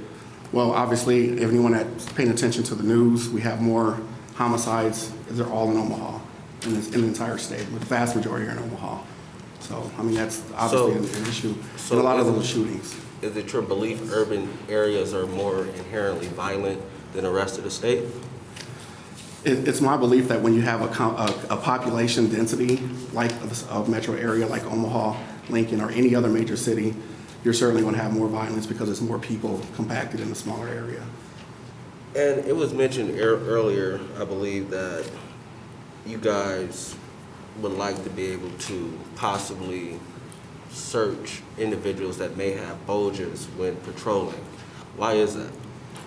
I have no idea I wasn't here earlier to hear that testimony, so I'm not aware of that. And I guess Omaha and Lincoln probably encompass a lot of the minority populations in the state, and excluding them basically says the minority populations in the state of Nebraska don't have the right to constitutionally carry. Are you okay with that? One of the things about when you talk about the concentration of minorities, I mean, the reality is, and I did hear Senator Waynes, who was my senator, his testimony about the majority of black residents in Nebraska live in your district, which is the district I grew up in, by the way, and live in Justin Wayne's district, who's my state senator. That is the concentration, the majority of black residents in the state of Nebraska. But also when you look at the amount of homicide victims, a vast majority of those are also black and brown, unfortunately. Okay, so and my last question to you, since you're concerned, I'm assuming, and you can correct me if I'm wrong, you're trying to make sure that these citizens are protected in these areas that may have more violence or more higher crime rates than the rest of the state. So because of that, do the Omaha Police Officer Association and Omaha Police Department plan to go into the Urban Affairs Committee and the Appropriations Committee to support the North Omaha Recovery Plan to improve the environment of the individuals that you guys over-incarcerate? I'm going to just disagree a little bit with your statement that I don't believe we over-incarcerate black and brown people. I think that's just a misinformation and not based in fact. But I will say that, yes, we are intended on supporting that bill. I've talked to my lobbyist and she'll be reaching out to you about some of our support for that bill. Thank you. All right. Senator DeBoer. Yes, ma'am. Thank you for your testimony. Can you tell me what, from a law enforcement perspective, because as I'm listening to the testimony, the sort of key difference is whether you can carry your gun visibly or not visibly. So what difference does that make for law enforcement? When you're talking about a compacted area like a major city, so imagine if you're sitting in a crowded restaurant in Omaha, Nebraska or Lincoln, Nebraska, and someone walks in with an exposed gun.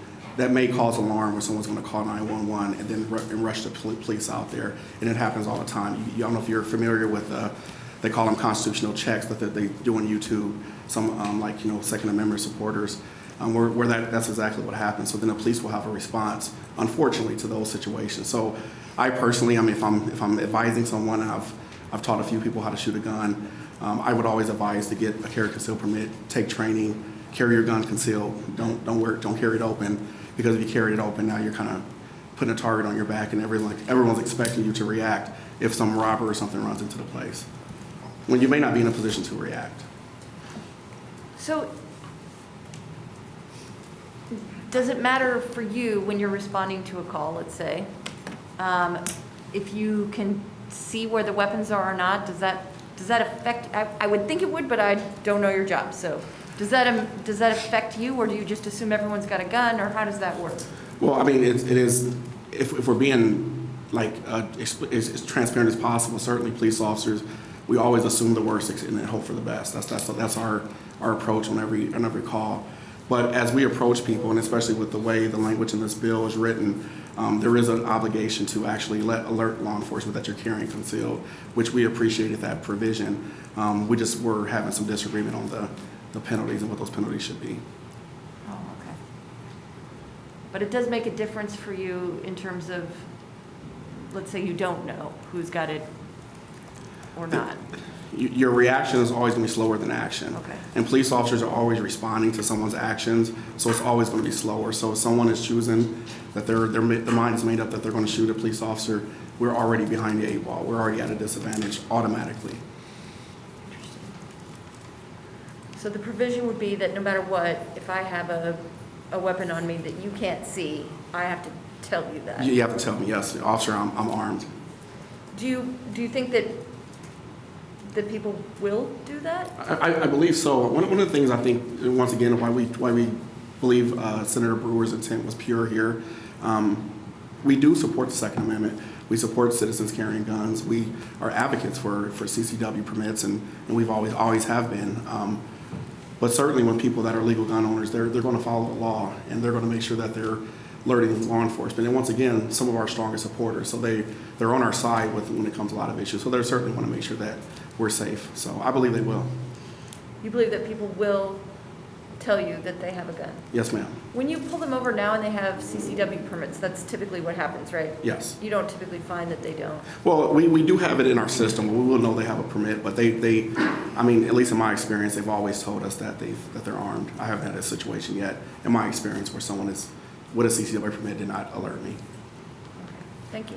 You're welcome. Senator McKinney. Thank you, Senator Lathrop. I have a couple more questions. Throughout the years, or just generally, how often does the Omaha Police Department prevent gun crimes? I guess I don't know how to answer that. But could you rephrase it? I mean, how often do you stop violent crimes? Let's say a homicide. How often are you guys more reactionary or preventive? we're actually both, and we're also part of preventative, even some of those efforts that we do on the department. So when you talk about the amount of guns that are seized, we have actually had an increase in gun seizures over the last few years. In correlation to that has been a decrease in shootings, a decrease in homicides, things that affect the neighborhoods that I grew up in and you grew up in. Okay. My next question, how many people are arrested yearly for violation of the city ordinance of the CCW that had a valid gun? I don't know that answer, the exact answer, but I know Captain Williamson is here to speak next, and he certainly can answer any technical question like that. All right, thank you. You're welcome. Okay, I don't see any other questions. Thanks for being here today. problem. Appreciate it. Thank you, guys.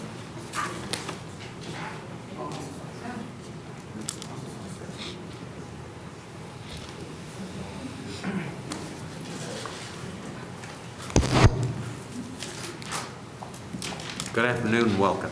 Thank you. Good afternoon, Judiciary Community members. My name is Keith Williamson, Keithwilliamson.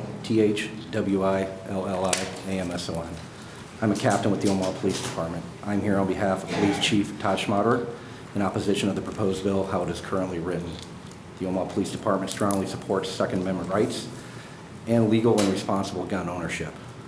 I have worked with the Omaha Police Department for 22 years, and I have almost a quarter century of law enforcement experience between the Omaha Police Department and the Lincoln Police Department. A significant portion of my career has been dedicated to working within our gang unit as both a detective, a sergeant, a lieutenant in charge of that unit, and now a captain in charge of that section. The Omaha Police Department's gang unit targets the most active drivers of violence in our metropolitan area. Gun crimes remain a top priority for the Omaha Police Department and our unit in general. In fact, 45% of all seized firearms come from our gang unit. The proposed bill, how it is currently written, could severely hamper our abilities to target and combat violent gun crimes.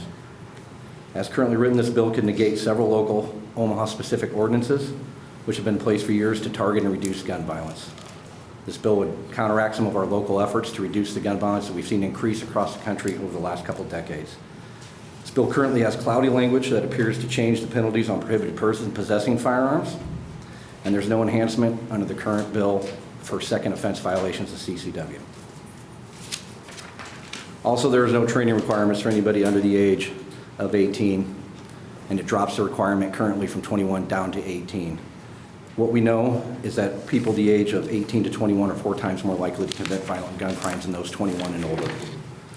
The Omaha Police Department has seized close to 250 firearms from minors between the ages of 18 and 21 in the last 2 years alone. No holster requirements is also a concern with the current bill. Again, this would allow somebody to carry a gun without any sort of trigger guard. We see almost weekly incidents of negligent discharging in Omaha where somebody shoots himself in the leg or foot from improper carrying of a firearm. Also, having some form of ID. The current CCW law, they have a permit which has a picture ID. Having somebody constitutionally carry with no form of government ID would bog down officers, having them to bring in other ways to confirm somebody's identification to make sure they are who they're telling us they are. Our existing laws are working currently in Omaha, and we don't feel there's a need to change them. Again, with respect to Second Amendment, people's constitutional right to bear arms, we want to thank Senator Brewer, him working with state law enforcement in support of that, and we believe we can find common ground on this to make sure we're respecting both citizens' rights to carry and keeping our cities safe at this time. Thank you. Thank you. Senator McKinney. Thank you. So a follow-up that I asked Mr. Connor, how many people are arrested yearly for violation of the city ordinance that do have a CCW, but they have a valid gun? I don't have the numbers arrested. I can tell you how many gun crimes that we have that are linked to, that we have seized, if you'd like that. I don't have a specific number, because there are several city ordinances. We have CCW city ordinance, we have transporting firearms ordinances, so we have several various laws. We have a registration for firearms ordinance that we could arrest somebody for, so there's different things that somebody could be arrested for, so without a specific which one, and I'd have to get that data from our crime analysis unit. How would this prevent you from targeting those you deem as a threat to society? I'm sorry, could you repeat that? How would this prevent the police department from targeting, let's say, gangs or individuals that you believe may be in a gang? How would this prevent you? Right, so great question, Senator McKinney. So say we get information from the community, which we often do, of maybe somebody that's armed, that's a gang member. Okay, we then conduct surveillance. We see that person leave in a vehicle, they commit a traffic violation, we stop that car. That person, whether they are prohibited or not, could hand this gun around in that car to somebody who say isn't prohibited or not. Or if they are, they could just, we have no way of checking now to see if that gun is A, registered, or B, if it's actually a stolen firearm from a different jurisdiction like Bellevue or Sarpy County or Colorado or Iowa, because they could just say, I'm armed, and we have no legal ground then to check that said weapon. You see what I mean? So we would just have to release them and hope that nothing happens, whether that's an area that's plagued with gun violence, shots fired, non-fatal shootings, etc. Versus now where we could say, okay, the gun has to be unloaded while it's transported in a vehicle unless you have a CCW permit. You have that gun registered with the Omaha Police Department if you're a resident of Omaha. There's different layers to help shield us and help protect the neighborhoods that person is in. So are you also okay with excluding counties that primarily encompass minority populations from being able to constitutionally carry? You're okay with that, right? I'm okay with secluding counties, is that what you're trying to say? Excluding counties? Yeah. I believe last year that the Attorney General spoke on that, Yeah. and our stance would be the same as the Attorney General's. Okay, so it's okay in Omaha and Lincoln now? I'm sorry? So it's okay in Omaha and Lincoln now? I would confirm that our department's stance is what the Attorney General of the state of Nebraska spoke on it. Okay. And does the Omaha Police Department plan to support the North Omaha Recovery Plan to decrease the propensity of gangs inside of North Omaha, South Omaha, and other communities that you deem as have? I would imagine we would support that bill. I'm not familiar with it. I'm here to speak on, LB773. I know we do currently work with like the North Omaha Business Improvement District and the 24th Street Business Improvement District to support change in there. So I don't have any knowledge of that bill, but I would imagine we'd fall in line with that, yes. All right, thank you. You're welcome. Senator Geist. Yes, thank you. I just do have one. It's kind of the same question I asked another gentleman you mentioned that this has no regulation for how to carry, or that the gun has to be holstered. What do you recommend for those who choose to carry concealed, whether constitutional or with a concealed carry permit? What do you recommend for someone who would carry? Number one, a holster. Two, again, I would like some sort of government ID. I think that helps us out as it is currently now. Training is big as well. I know somebody spoke on that earlier when I just walked into the room. They're talking about training. I've been a state certified firearms instructor for 15 years.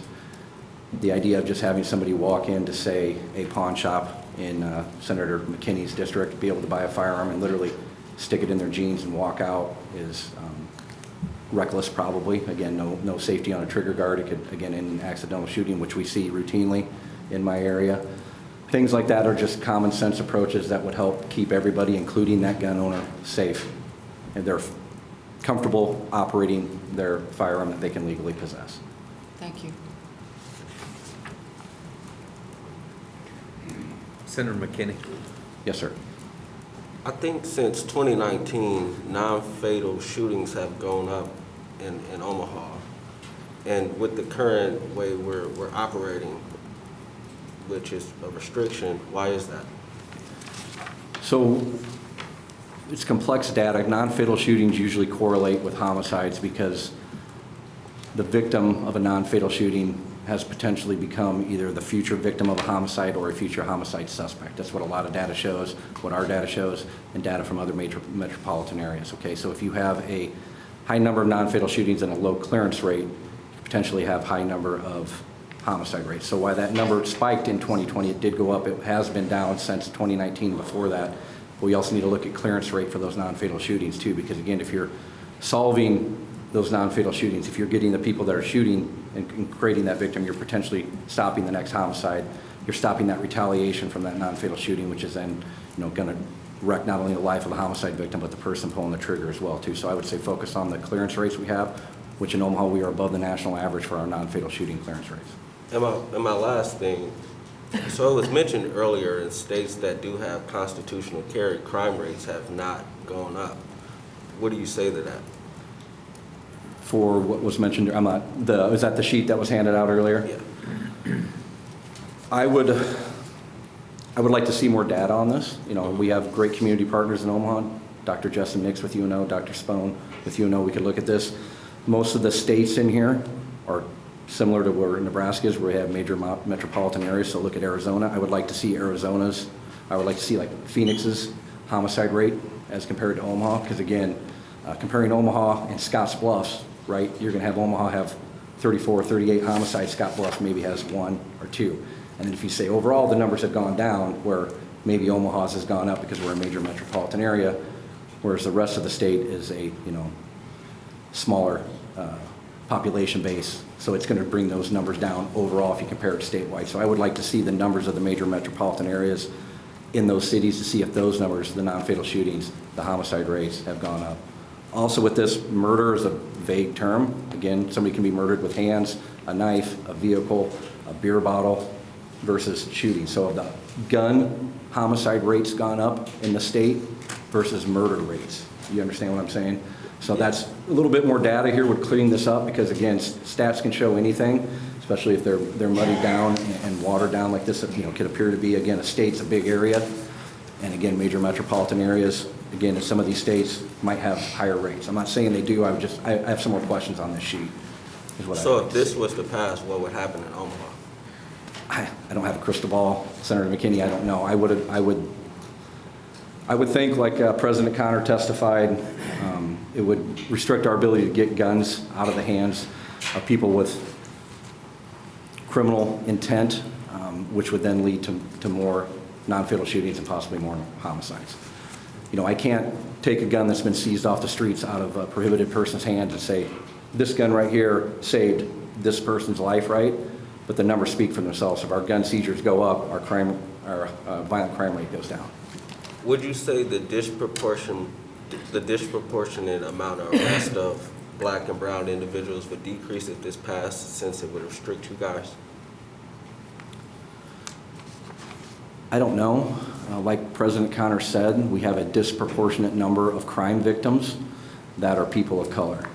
So it would be irresponsible on the part of the police department and our chief to deploy resources where, again, there's more crime violence, more homicides, more non-fatal shootings in those areas to protect people when there's disproportionate numbers of that. When you have over 70% of our homicides in Lincoln are people of color, African Americans, Hispanics. No, I asked this because the data shows there's a disproportionate amount of black and brown individuals arrested year after year.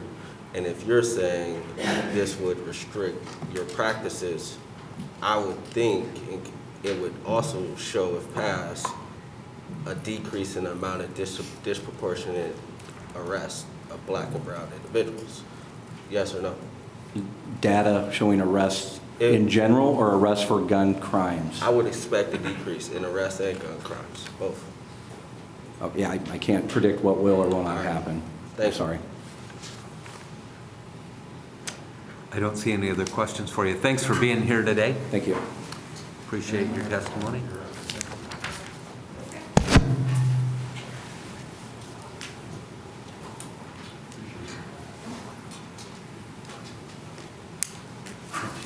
By the way, before I get started, I'm a second-class citizen. There you go. All right.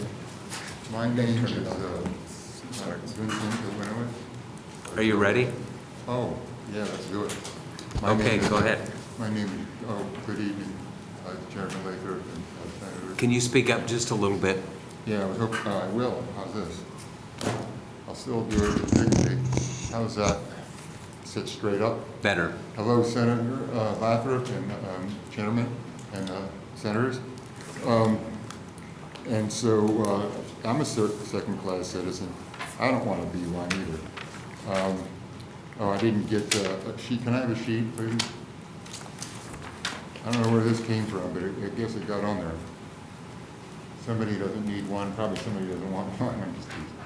All right, so I'm going to skip the first piece because it's anyway, I support the Second Amendment, although not really enchanted with like 507 round clips.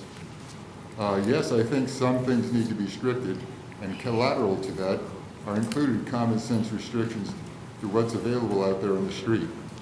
There will be one day, looking as far ahead as you can behind, where guns in the hands of the citizens will probably be required to act against tyranny, if we're lucky, if we have it. We might have people in the future shooting each other right in this very spot in the flora and fauna-fested Judiciary Committee room. I'm totally for the Second Amendment. But I tell you what, for one thing, I'll keep going with the text here. I made a little extra time because of my cognitive thing. You see, I won't abuse it. I just hope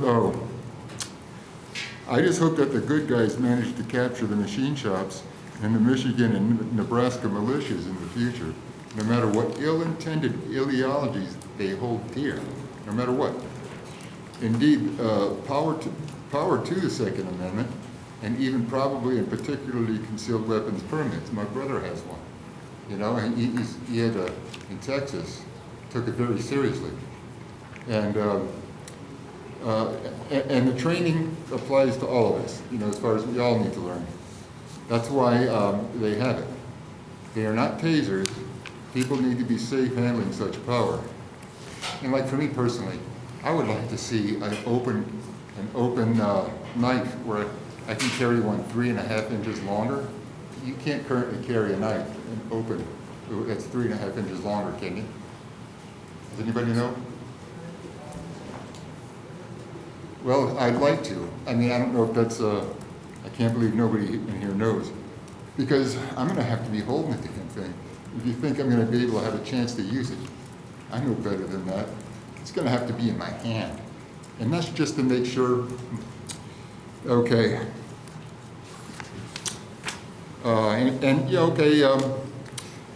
To require education, and that some wild and Willie Yosemite Sam types would especially need. You know, these, and the training applies, yeah, okay. Finally for me, how about I get to carry an open knife longer than 3.5 inches long in my hand while I'm driving, because a concealed weapon would be of no use. If I had a concealed gun, are you kidding me? And I know.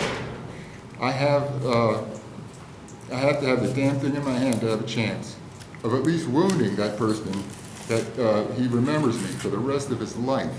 You know, sometimes, yeah, I get that dark. If I can just cut that guy or gut him, so he remembers me after he kills me. And so that's, you know, that's kind of what I'm thinking, and I am a target. I was thinking maybe I think somebody could supply me here with a field target I can drape over the back of my chair with my double bull that's already on there. And so that's a fact, you know. And as far as some of the other things, I shouldn't be, okay.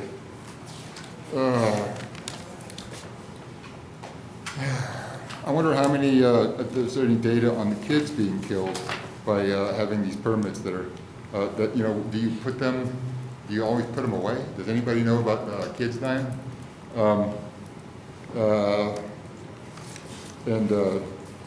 Sure, oh yeah. Some people I know that never mind.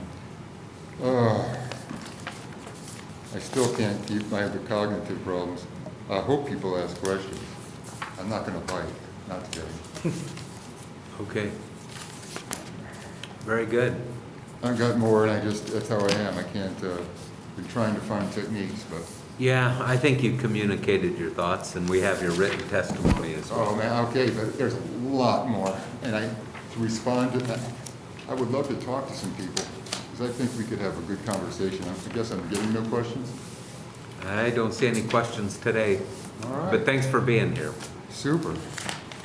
Well, I certainly feel appreciated. Take care, guys.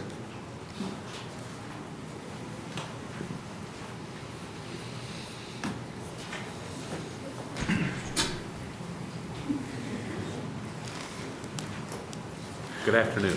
Hello. Senator Lathrop, Senators, it's nice to be here with you today. Thank you. My name is Teresa Ewens. First name is T-E-R-E-S-A. Last name is E-W-I-N-S.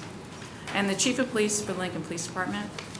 I'm present today to offer testimony in opposition of LB773. Also, I've been asked to state that there is opposition from the Police Chiefs Association of Nebraska, as well as the Police Officers Association of Nebraska. After review of this proposed legislation and internal conversations of its impact to our organization and the community of Lincoln, I have some major concerns.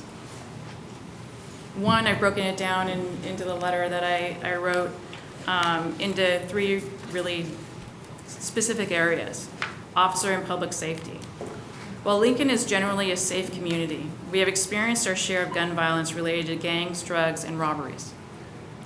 Allowing persons to freely carry a concealed weapon, and that means handguns, shotguns, knives, and rifles per this legislation, will make our job of safeguarding Lincoln more difficult. This bill will allow the criminal element of our communities to carry legally, as they may not be a prohibited person. Without a permitting process and training, you will have individuals who shouldn't be carrying and carrying without the proper skills necessary to assess the situation and determine when the lethal force is lawful. This also increases the propensity for mistakes, which can result in innocent people being injured, including our officers. Next thing I'd like to point out is background education and training. Nebraska self-defense laws are complex. Those who use a firearm in self-defense must do so lawfully or be exposed to both civil and criminal penalties. Officers are required to go through a background check, hours of training, and a certification process. Without requiring a permitting process where training and background checks are required, our communities will not be safe. And then let's just get in. I know this is a little bit simpler after I've heard everyone's testimony, but the fiscal impact on Lincoln itself. There's many things that are stated in here in which not only impact law enforcement, but also the fire department, in which they have to hand over, and it is a shall, all firearms that they have to take from people they are treating. And a lot of times that is not something that we actually go out and do. And so now we have to do that, and that's actually in the current law. But we have to adjust to that. We now have to have increased training. What is physical and mental capability? What does that mean? The one thing I want to kind of get off script a little bit is no one's mentioned the need to call 911 in their testimonies. And as a chief of police coming from a city of 800,000 people and worked in the worst crime areas, I will tell you not calling 911 is a huge mistake, and take it upon yourself to do what law enforcement should do. And I'll leave it at that. I got my red light, so. Okay. Any questions? Senator DeBoer. Sorry, that last point you were on, I thought was interesting, but I didn't totally understand what you were saying, so. I was rushing because of the yellow light. I know, so and I figured as much, so I wanted to give you the opportunity to explain what that was, because I just wanted to know what you had to say. So on the physical and mental capability, or the fiscal part? The last part with calling 911 on all of that. Yeah, I mean, I am a believer in the Second Amendment. Absolutely. I know some people might have feelings. I've been here for 5 months, I know, and I am from California, but I do believe in the Second Amendment. And calling 911 is absolutely something that we need to do if you feel that there is danger and if you need help. We've done a great job in Lincoln. The officers here are tremendous. But if we're not calling 911 to have those officers come out and do what everyone is describing as far as taking action, that's just not a good policy to have. So you're saying that instead of private citizens reacting to a situation, you would prefer that they call 911 to react? So training, we go through a lot of training, ongoing training. We recognize what a danger is. Sometimes community members, they're miscategorizing what they see. And we'll explain it to them that, okay, so this is what you saw, but is this really a danger? And a lot of times it's not, to where they feel danger, but it's not really where you're gonna take action. If I'm explaining this, okay. So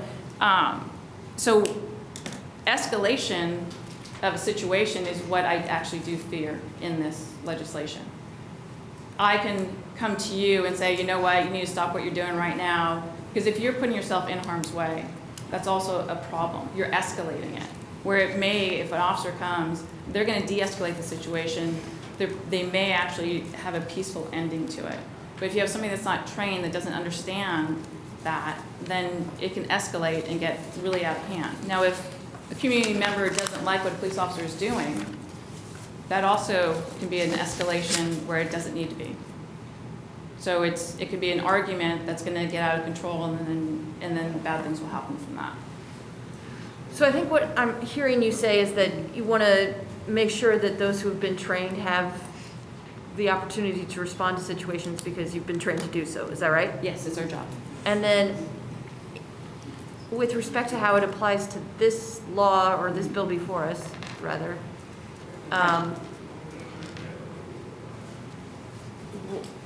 what is, this is the thing I'm wondering, what is the difference between the, thank you, what is the difference between a concealed carry permit and just concealed carry without the permit, in terms of what you're talking about there? I'm just curious how it's relating to this bill. So when people feel, when you have the current law, you have a separation of the ammunition from the weapon. There's a pause there, in which if you're going to take action, you actually have to think about it instead of removing it and shooting. So, when we talk about this, there's moments when you know danger. And I've been doing this for 26 years, and I've worked in very violent areas in San Francisco. And I've seen things develop, and I understand it. It's just you cannot, as a citizen, jump in because you're interpreting something. You may not even understand what you're seeing. Maybe it's a plainclothes officer. Well, maybe it's somebody that you may not agree with. And you're going to take action because you think that you're right and the other person is wrong. Thank you. Senator Pansy Brooks. Thank you. Thank you for being here, Chief Ewens. Welcome to Lincoln and welcome to the Judiciary Committee. We're glad to have you here. I agree with your point that we should be having as our first response to call 911, and I appreciate that rather than having people deciding to take the law into their own hands. And there's a difference between just concealing carry to immediately protect yourself versus concealing carry to become almost a vigilante or somebody who wants to become law enforcement themselves without the training. And I do agree that it makes situations more difficult. I also really like the point in your testimony, which you really didn't say because you were racing through it, about that the state, if cost is to the public is the issue, then the state should reduce the permit fee and subsidize training costs. I mean, I think that's a good idea. If really the cost is the issue, those are really good ideas. So I too am a supporter of the Second Amendment. I just think that we have to do it wisely and carefully and protect the police. And so thank you for coming to testify today. Thank you. I do not see any more questions. Thanks for being here, Chief. Thank you. We appreciate hearing from Lincoln Police Department perspective.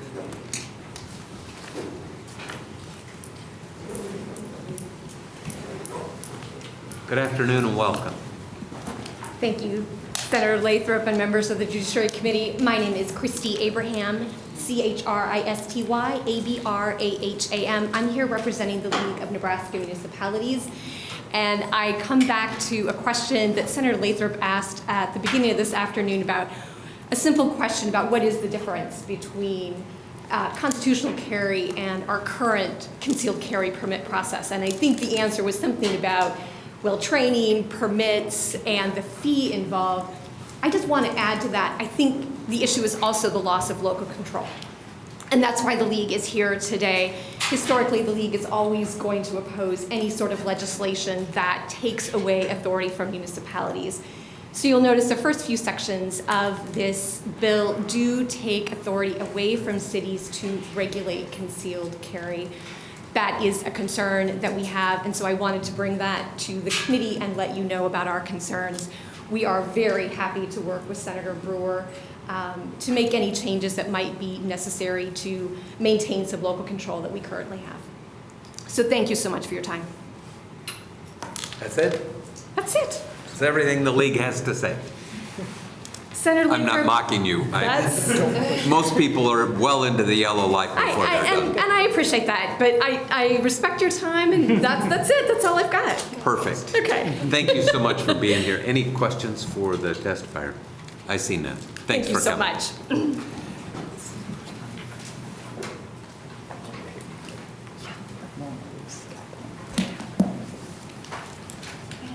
Good afternoon. Good afternoon. My name is Judy King, and I'm here today with Can you spell it for us, please? Judyking. Thank you. And I'm with Nebraskans Against Gun Violence. And I'm just going to read the fact sheet regarding this bill. It says LB773 is a bill that repeals background checks, training, and testing for people who chose to conceal and carry firearms. The LB773 will get rid of required training to carry a concealed handgun. The training is typically 8 hours and includes actual demonstrating handling a gun safely. Without the Permit Act, someone would literally have no experience handling a gun, could conceal carry. LB 773 will eliminate the background check to carry a concealed handgun. LB 773 will allow people drinking alcohol to carry a concealed handgun. Alcohol increases rates of suicide and firearm assault.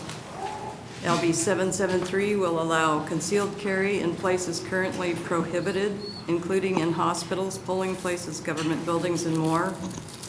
Law enforcement cannot easily know who is legally or illegally carrying guns in public. 29% of state and 36% of federal prisoners for violent offenses had a gun while committing a crime. We can expect an increase in gun crimes if this passes. Where there are more guns, there is more death. Intimate partner homicide increases fivefold with the presence of a firearm.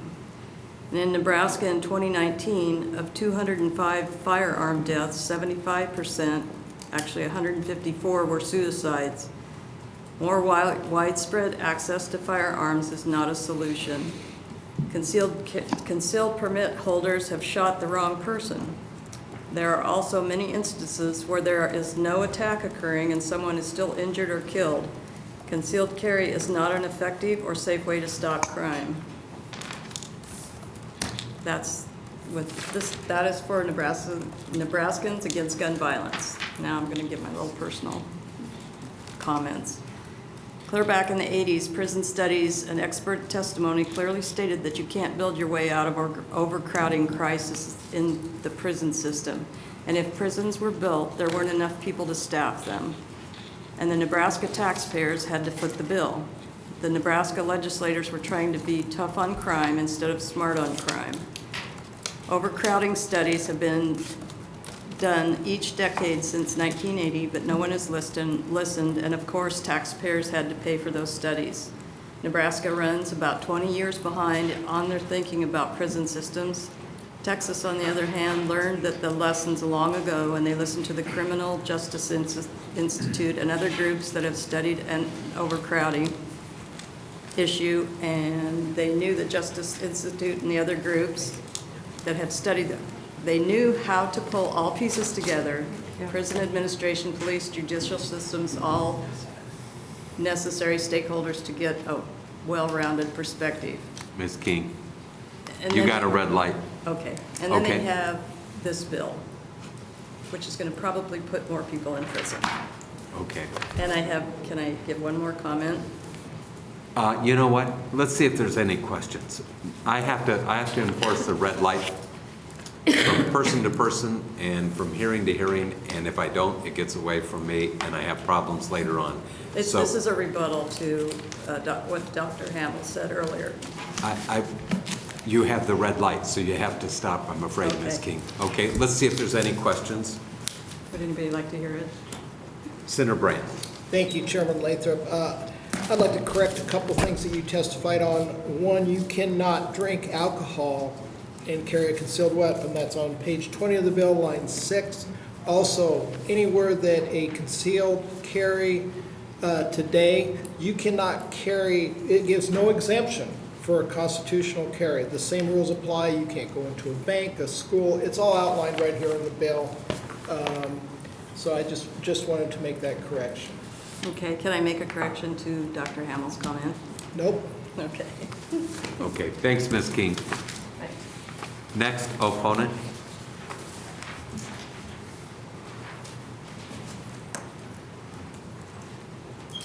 Thank you. Good afternoon.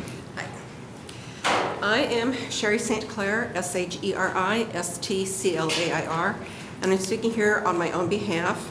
My concern is that permitless carry, as outlined, would put kids, families, and communities at risk by allowing people to carry hidden loaded handguns in public without proper vetting or safety training.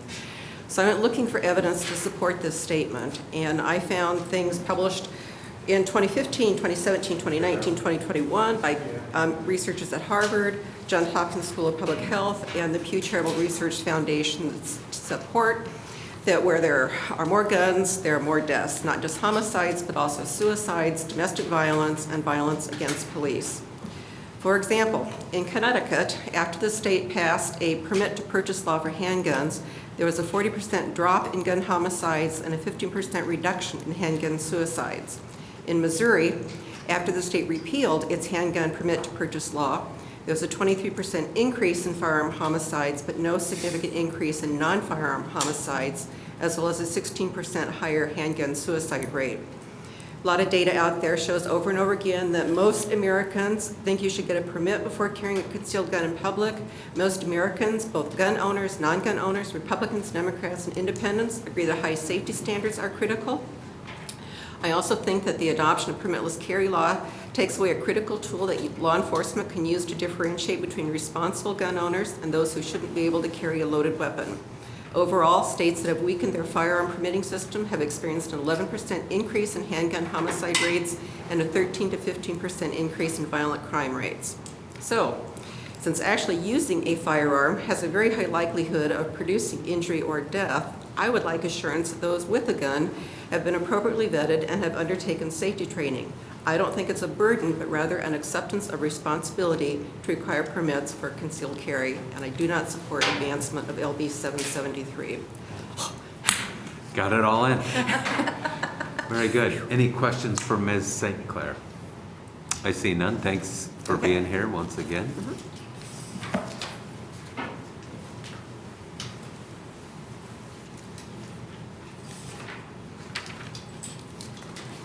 Welcome. Good afternoon. Good afternoon. Shirley Niemeyer, and SHIRLEYNIEMEYER. Honorable Senators, respectfully, my position is against LB 773 based on the following reports and research. This information is from the NIH, National Institute of Health, the Pew Research Center, Johns Hopkins, and the British Medical Journal, and Quinnipiac University research. Women want gun control more than men, according to the poll from the university. 69% of women support gun laws. For men, 47% support. The horror of Sandy Hook still resonates, especially with women. One key issue in agreement in the gun control debate is the influence of guns on domestic violence. Many perpetrators of recent mass shootings had a history of domestic violence. Both conservative and liberal politicians have moved to pass legislation to get guns out of the hands of convicted domestic abusers. American women are 16 times more likely to be killed by a gun than women in other developed countries, according to the NIH, National Institute of Health. According to the gun safety group, Every Town for Gun Safety, 50 women are shot by their intimate partners every month, and 4.5 million women alive today have been threatened by a gun, by an intimate partner. 94% of Americans support background checks for all gun buyers, a statistic that's remained consistent since the Sandy Hook elementary school shooting. Most Americans, 67%, say that Congress is not doing enough to reduce gun violence. 49% of Republicans hold that view. According to a study of the U.S. gun control laws by the British Medical Journal Resource Center, there are higher rates of mass shootings in the U.S. states with more relaxed gun control. U.S. states with more relaxed gun control laws and higher rates of gun ownership have higher rates of mass shootings, according to the research reported in the British Medical Journal. Research suggests that more relaxed, permissive state laws and greater numbers of gun owners are linked to higher rates of gun deaths by murder or suicide. 23%, or about a fourth, were classified as domestic, where the victims were the first-degree relatives of partners. From 2010 onward, the gap between permissive and restrictive states started to widen, with rates falling in the restrictive states and rising in the permissive states. The analysis shows that the United States gun laws have become more permissive in recent decades, and that a growing divide in rate of mass shootings appears to be emerging between restrictive and permissive states. So I thank you for the opportunity to testify. I draw your attention to the gun violence in Nebraska and just suicide rates, especially among young people. So I think that this bill, keeping the permits, will help. It'll trace the guns, but also may help to prevent some of the violence that we see in our society. Thank you. Okay. Any questions? I see none. Thanks, Ms. Niemeyer. Thank you.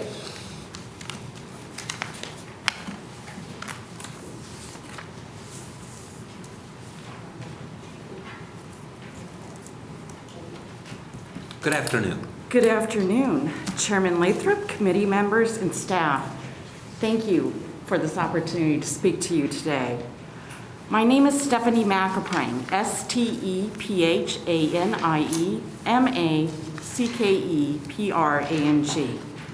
I am a Lincoln resident, a mom, and a domestic gun violence survivor. I am testifying today because LB773 is a dangerous bill that allows individuals to carry concealed, loaded guns without a background check or firearm safety training. I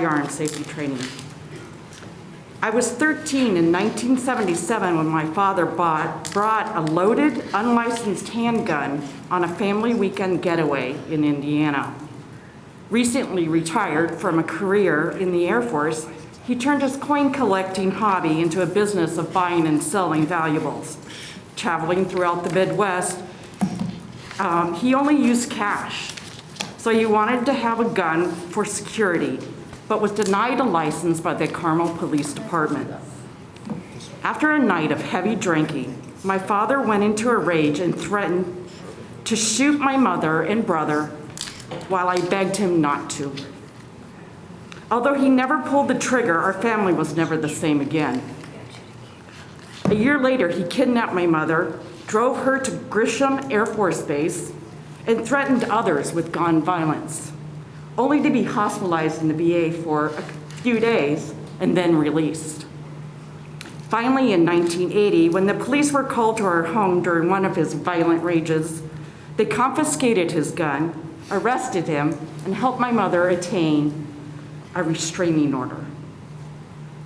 I don't know the reason the police didn't issue my father, a veteran, a license to carry a firearm, but that denial gave them cause to arrest him and defuse a potentially deadly situation. We need gun laws that help law enforcement stay on top of people in duress. We have come a long way in understanding the role of mental illness and gun violence, but we still have more work to do. Every month, an average of 57 women are shot and killed by an intimate partner. Gun violence is also the #1 cause of death for children in the U.S. This data is from everytown.org. We need checks and balances for acquiring and using deadly weapons. I encourage members of the committee to vote no on LB 773. This concludes my testimony. Thank you for giving me the opportunity to speak today. Sure. I do not see any questions for you. Thanks for being here, though.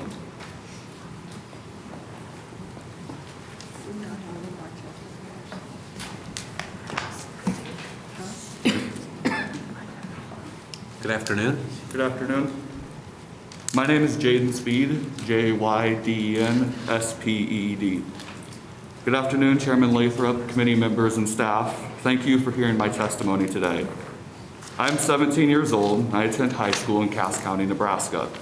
I'm a volunteer with Students Demand Action for Gun Sense in America. I began volunteering in gun violence prevention after the tragic 2018 school shooting in Parkland, Florida. I was only 13 at the time.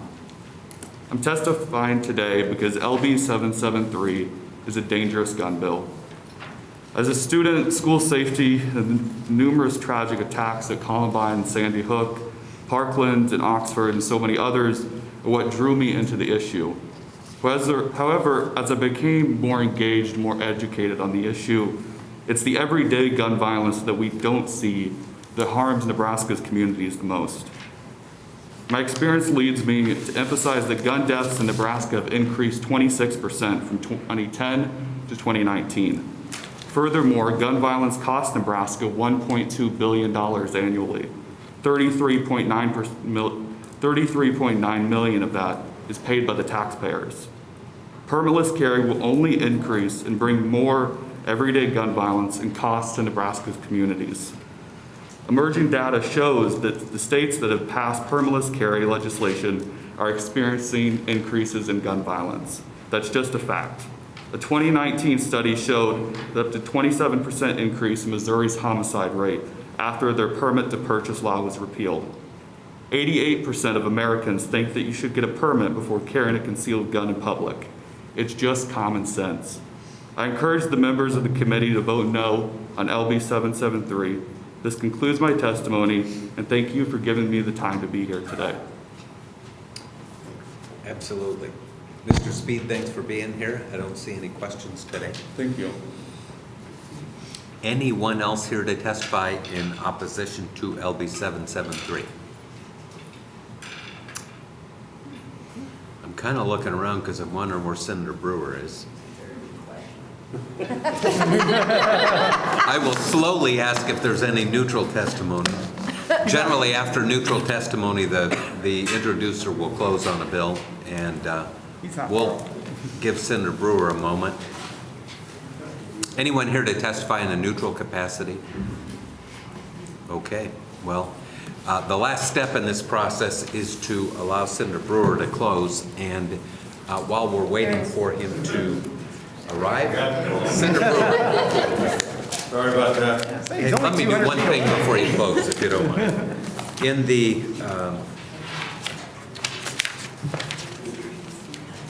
okay, we have position letters for the record that have been received. We have 196 proponent letters, 30 opponent letters, and 1 in the neutral capacity.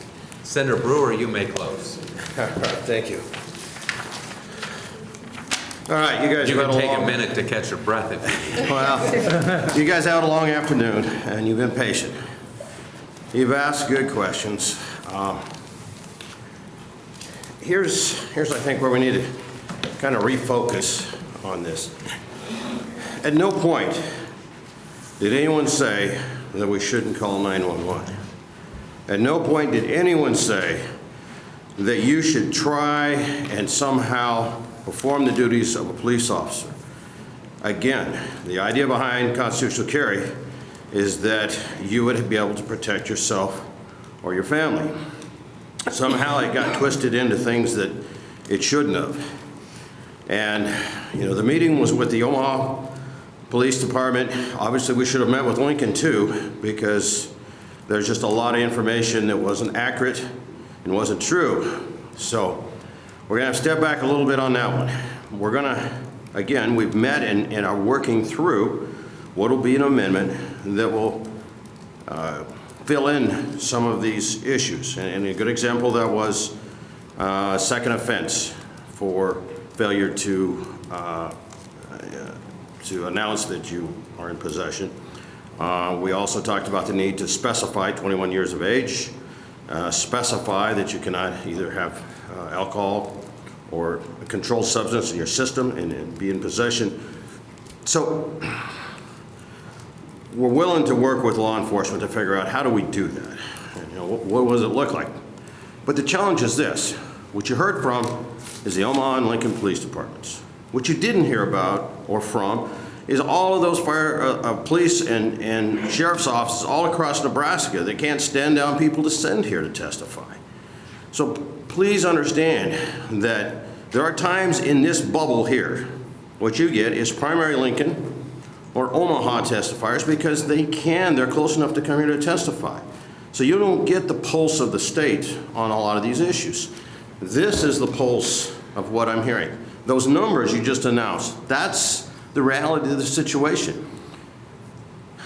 There is a move afoot that people want the ability to have their Second Amendment right without paying for it, without having a situation where financially you can do it, or because of where you live, you're just not going to be able to have that. And that's not right, and that's not the way the Constitution designed it. So here's where I'm at.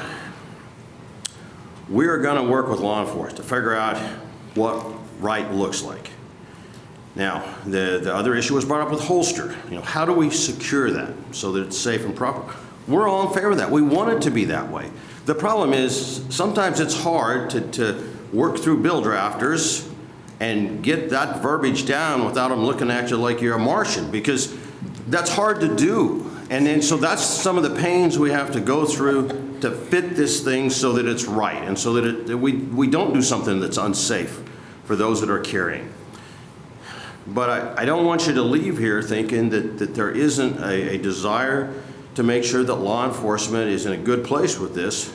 You know, I spent time talking to my brother and some of the other sheriffs out in western Nebraska, and again, their issue is there are so many times that they are so shorthanded, they can't respond to 911. It's easy to say 911's the answer. But if you remember during the riots, there were periods when you could call 911, you were not going to get responded to. There's a point where being able to protect yourself and your family needs to be your most important thing in life. It should be. So let's figure out how we can still protect those rights and make sure we do it safely. And that's where I want to go with this bill. And that's what I would ask of you today when you exec on this, that we look at making sure we bridge that and we get to where we need to be so we can protect people's rights, but also do it in the right way. Thank you, Mr. Okay. Senator Pansy Brooks. Thank you for bringing this, Senator Brewer. So just one thing, because you're saying it's just Lincoln and Omaha, but Chief Ewens did speak on behalf of the Police Chiefs Association of Nebraska and the Police Officers Association. So just one little thought on that it wasn't just Lincoln and Omaha. Well, I would enjoy, talking to the Valentine Police Chief and the Gordon and Chadron, and I'd love to go down a list, because I still think that's maybe not a fair reflection of the emotions of those little towns that struggle to meet their day-to-day requirements to provide security to the community. Okay, and one of the other things that somebody talked about that I'm a little bit confused about was if somebody is concealed carrying and they come up to a police officer, will they have to say, "Officer, I'm carrying right now"? If they have contact. I mean, obviously, if he walks by you on the street, not an issue. But if for some reason you and him have a encounter, that is what you need to do immediately. And that's why we left it the same with the concealed carry program and constitutional carry.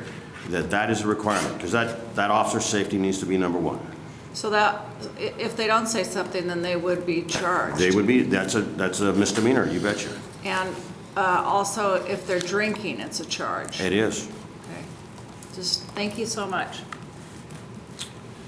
And just very briefly for the record, my sheriff in Pawnee County wanted to reach out and let everyone know that on the record, he is in support of 773 for the reasons you listed in rural Nebraska. So. Okay. I don't see any. Oh, pardon me. Senator McKinney. Thank you.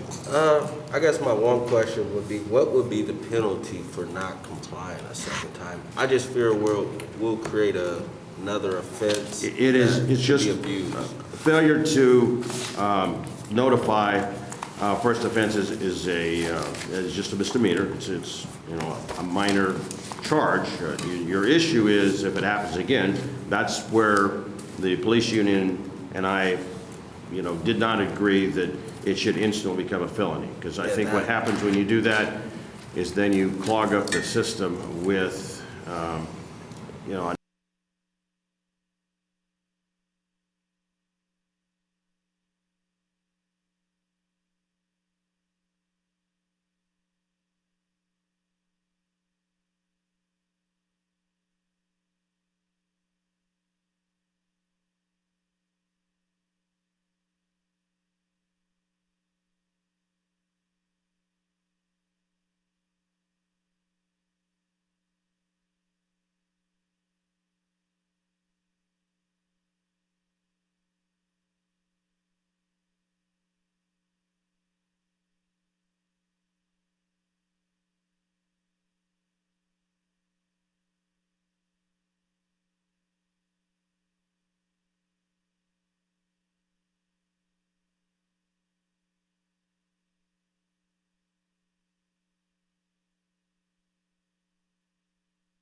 Coming home.